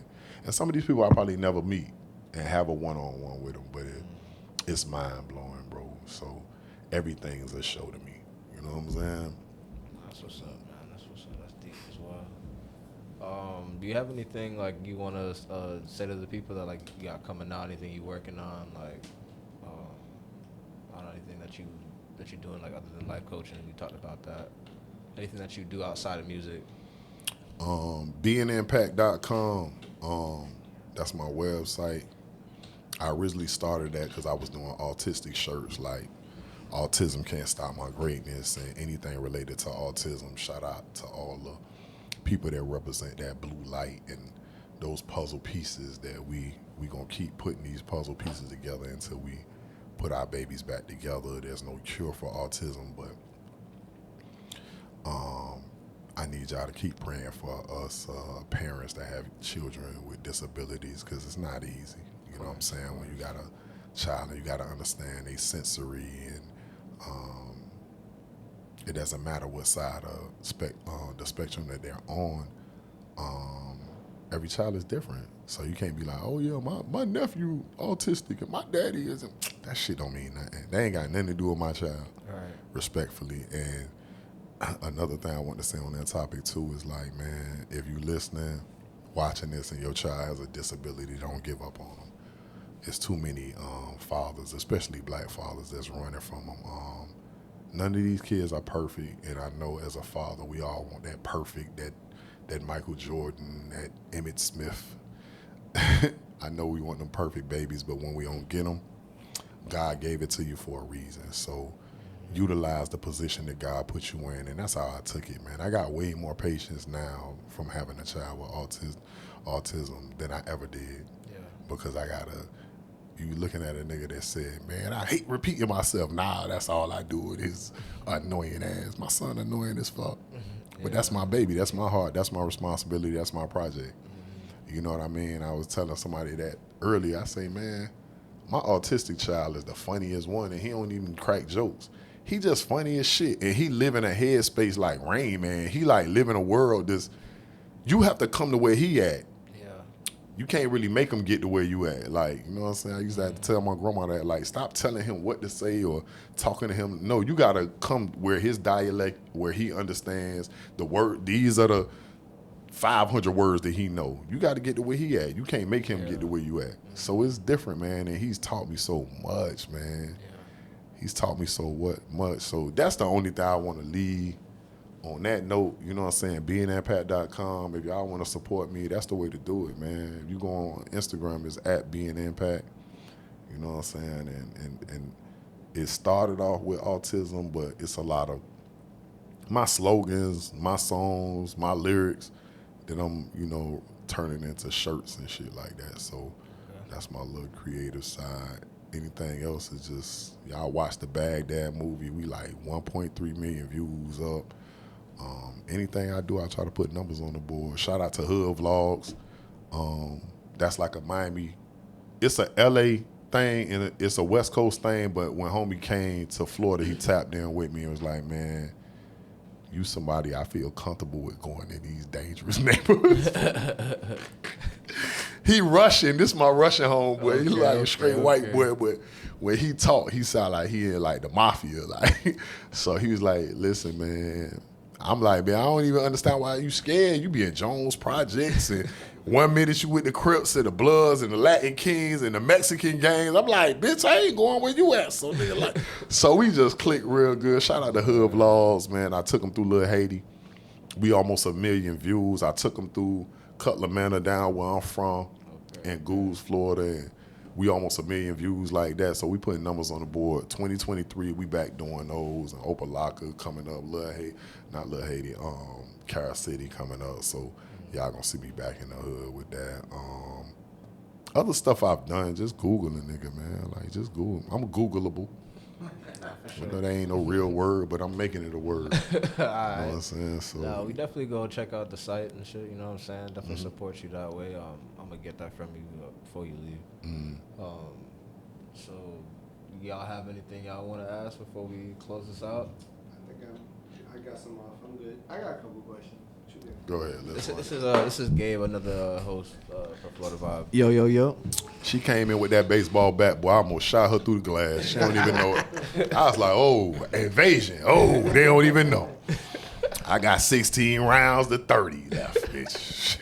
Now, I wanted to ask you this. What's up? During that recruitment process where, you were going to the different labels, did you have, like, any interactions with, like, a Todd Moskowitz or, like, a Leor Cohen, any, like, those people you got to interact with through that journey? I can't remember those names, but I was in New York. We were supposed to be in New York for one day, literally. Cold ass day at that. So we went to visit Universal Republic at that time, which is now Republic. And, they're like family with Universal Motown and the other one. And when we went up there, we were on our way back the next day. Mm-hmm. And Jay-Z found out that we were up there. And at that time, Rick Ross was renegotiating his situation because he only had a single deal. A lot of people don't know that. Right. He had a single deal for the Hustling record. And then he had just did a remix with Jigga and Young Jeezy. Right. So, and you can look at the time window so you know that I ain't bullshitting. Right. And Jay-Z basically said this, we in a limousine coming back to the airport, and he was like, listen, everybody talking about y'all. Damn. Y'all could fly back to Miami. This Jay-Z talking. Y'all could fly back to Miami, and I'm still going to fly you back up here. Or you could figure out how to divert that shit and just... So we told the limousine driver, this is real shit, that, okay, I left some shit at the hotel, whatever. We ended up late for that flight, and then we ended up staying there in New York, found out we was there. So we ended up buying clothes, swapping clothes. There were some days, if you look at the picture, I'm wearing my brother's shirt, Hugger wearing his shirt. We changing clothes, and it's freezing up there now. I damn near got pneumonia in New York, and we had to thug it out for like 5 days. Right. We were supposed to be there for 1 day, ended up there 5 days. So we met a lot of people from J Records, Jive Records. Bad Boy wasn't met because Diddy was gone at that time. But he wanted us bad too. I just was like, I don't know. You heard the stories that you were... What happened to GW, G Rob, and all that? It was too much stuff going on. So it was it was so interesting to sit down with people and hear so many different stories. So that's why I don't really remember, but to go with J Records, they're like, oh yeah, I'm the one who found Alicia Keys. I'm the one who works with R. Kelly. It's too many to remember, right. bro. And I literally was in between 6 to 8 labels at that time, and before we even went, Akon wanted us. But Akon put us in a weird position because he was like, don't sign with nobody. We're going to fly you out to LA. And he went to Africa and he stayed there for so long. Damn. Literally, he was supposed to be gone for like a weekend, no bullshit. And Akon would go to Africa at periods of time because he's from there. Like on some Dave Chappelle shit. Yeah, but then I was like, we can't wait, bro.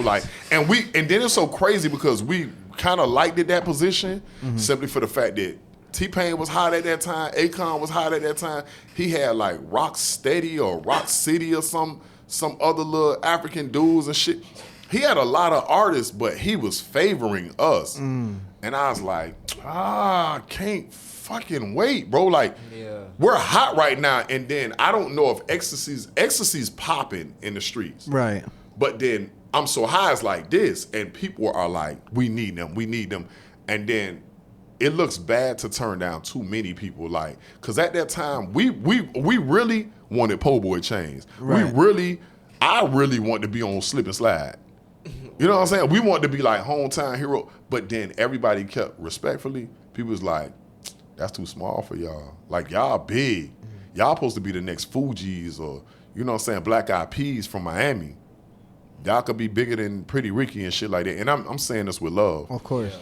So people were setting us up to think bigger and, damn, we don't see y'all just on no goddamn, Ozone magazine. We see y'all on the Rolling Stone. Wow. So that was the difference. So yeah, to answer your question, we met with so many people, Wendy Day and oh my God, you name it, they was on us and trying to coach us. Shout out to TJ Chapman and all the people from all the different upstart record pools and stuff like that. Every DJ crew and clique from core DJs to hitman DJs to, you know what I'm saying?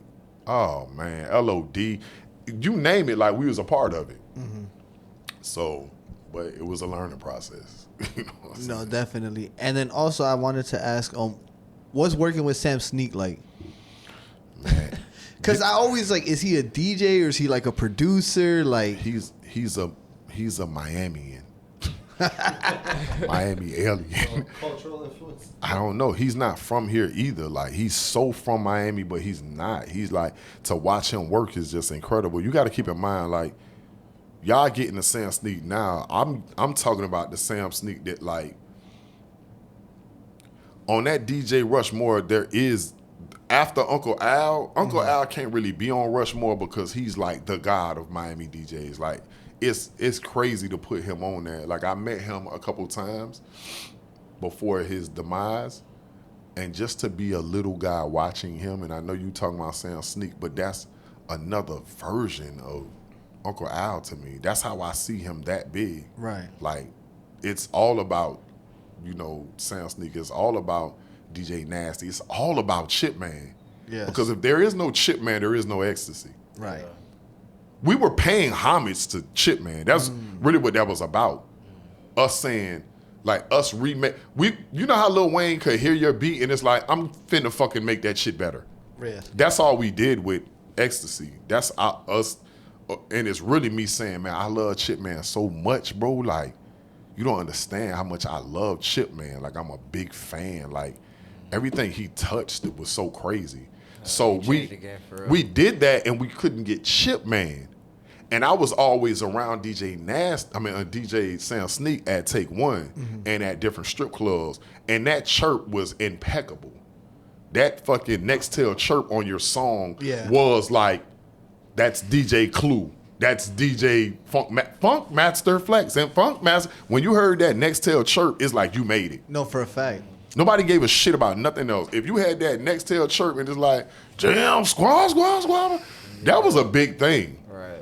If you're not from Miami, you don't know what the hell I'm talking about. But to get that chirp, and we played around with it, and then it just worked. And just, I'm like, every time people hear that, it's like, it's crazy. Like, Sam Sneak is a god to us, like, when it comes to the DJ world. No, for a fact. Definitely a Miami legend, for sure. Like, right. So many questions for Sam that I got. Yeah.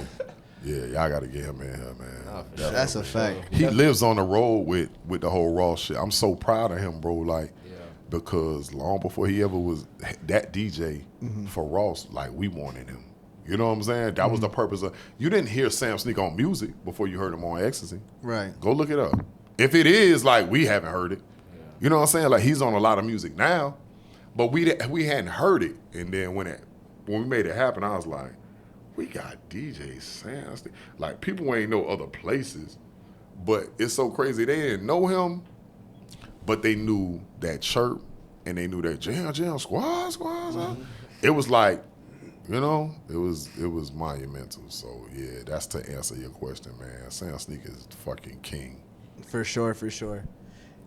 And to bringing this up, I know that you recently did the show at the Den. Like, how was it to see that side of your fan base? Like, to see, like, you know, a different side of your fan base?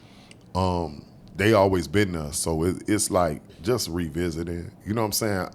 Like I'm telling you, like, I'm a hood nigga, man. So to see that Power 96 world, that Y100 world, I be like, when you look at the crowd, you be like, see a bunch of little white chicks, and these Caucasians really fuck with my little black ass. Like, what the fuck? Why y'all like me? I be wanting to say, hey, cut this music. Hey, why y'all fuck with me? like it's amazing. And it's amazing that, man, I'm saying people could be racist as fuck, dog. You ain't racist right now. Like, y'all, like, so I'm saying that to be like, certain things make you forget that shit. Like, you know how many people you done smoke with that your ancestors is looking down from heaven, like, this is going on right now? Like, never in my day. Do you understand? Like, and I'm saying that to make a joke, like, dog, there's no way that we should be still worrying about skin, bro. Like, when music brings us together, and smoking weed brings us together, and we could be in a strip club, there's no racism right now. It's like, damn, look at all that black ass. Like, you know what I'm saying? Or look at this badass motherfucking Colombian bitch. Like, we're getting along. Like, certain things make us get along. Did you like, why are we not getting along all the time? More like, you know how much Earth would probably be bigger and taller if we just put the bullshit to the side? You know what I'm saying? Like, it's dope, dog. So to answer your question, man, like, man, there's some people that barely know English that know my verse. Do you understand how I'm blown away about that? Like, wait a minute, she don't talk. No, I don't dare. I'm like, wait a minute here.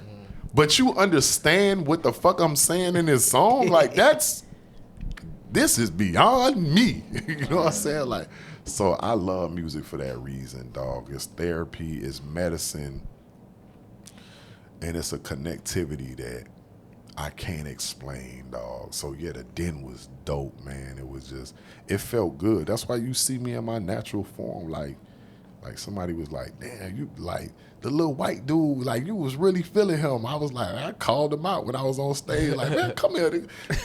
You understand, we ran I'm So High back more than once, and I was just looking at his mouth moving, and I'm like, sometimes I have to remember that I'm supposed to be performing. Because I look at people in the crowd, and I'm so mesmerized. I home in like there's a crosshair on you, like, this motherfucker know my verse better than me.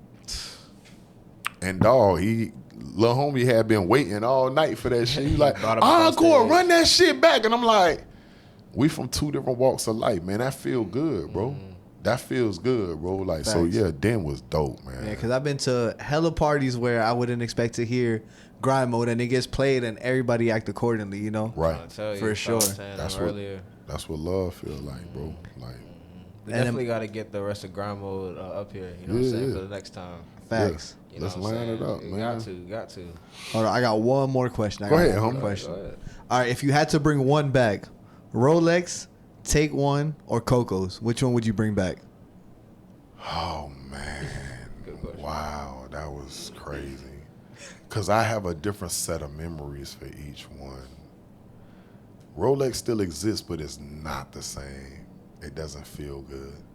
I would say Coco's, and Coco's was dangerous. Take One was dangerous. Take One was crazy. Take Take One was One was Take dangerous. wild. One was wild. I've literally left there from getting That shit food, just closed out and I tomorrow, paid though. the lady to get food, dog, and she was taking so long.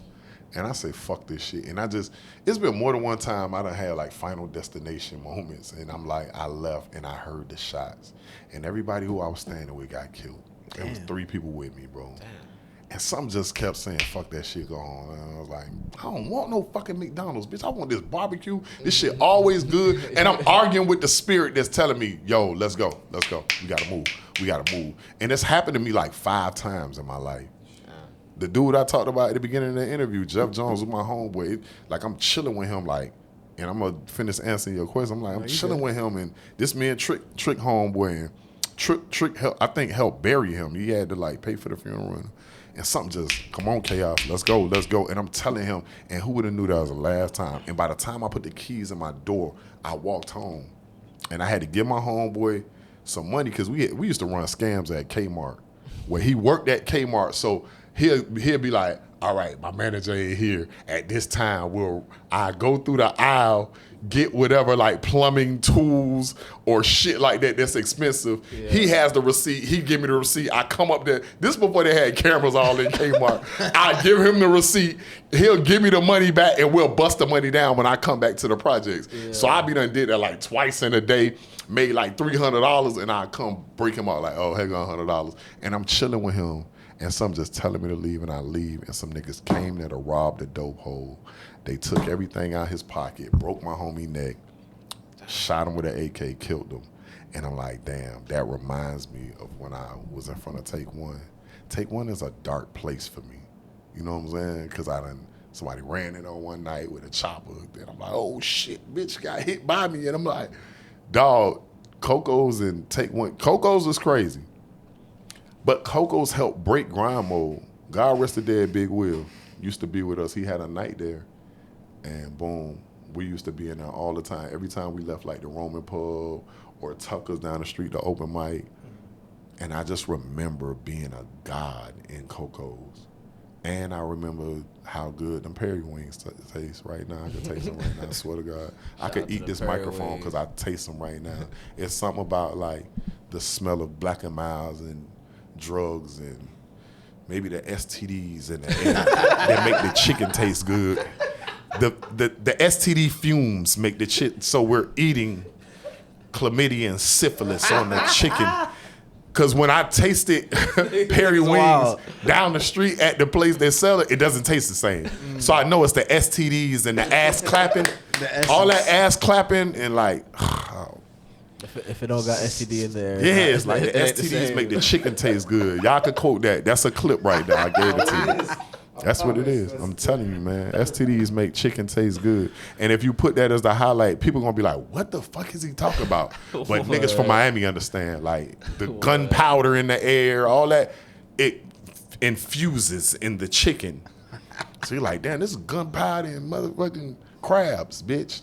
Like, you know what I'm saying? Like, yeah, so yeah, Coco's. I'll bring Coco's back, man. Thank you, though. Thank you. Definitely, man. Dumb love, man. Nah, man, I do appreciate you for coming through, man, showing the love, taking your time out your day. Yeah, man. We did it. We gave you like about 19 hours of this shit. Yeah, probably, I don't know, probably two hours. It been about 2 Good, hours. good It went two. by fast. Yeah, it did. Yeah. Good conversation does that, you know what I'm saying? Survive, man. Hell yeah, man. It's been another episode of the Florida Vibe Directory. I'm your host with the most that loves butter on this motherfucking toast. Just water, you know what I'm saying? We got GrindMode Chaos in the motherfucking building. Make sure you subscribe to the channel, Mine's Wide. Follow us on Instagram, all that good stuff. Make sure you follow my boy here, GrindMode Chaos. Make sure you follow GrindMode, be on the lookout for them, what they got going on. Be on the lookout for us on Proximity and all that. This good shit, Saturday. too. This Saturday. Every Saturday. Every Saturday. At 2 some. You know what I'm saying? We gonna play the hits for you every motherfucking week. Gabe does not miss with the playlist. You know what I'm saying? Shout out to Luke for holding it down. Do you think of juice? You know what I'm saying? All that good shit. All that good shit, man. We out of here. Yes, sir. Hey, man, I want to hear that shit, man. Put on that Dan and Shay, man. Now I want you to play This is you can play Sanaya. video. It's the righteous vigilante Jamon Creek, and you're tuning in to Minds Wide Open. Hey, yo, check it out. This is mainstream, never mainstream. You're tuning into Minds Wide Open Media. Shout out to the Florida Vibe Directory. You're now listening to the best playlist in South Florida.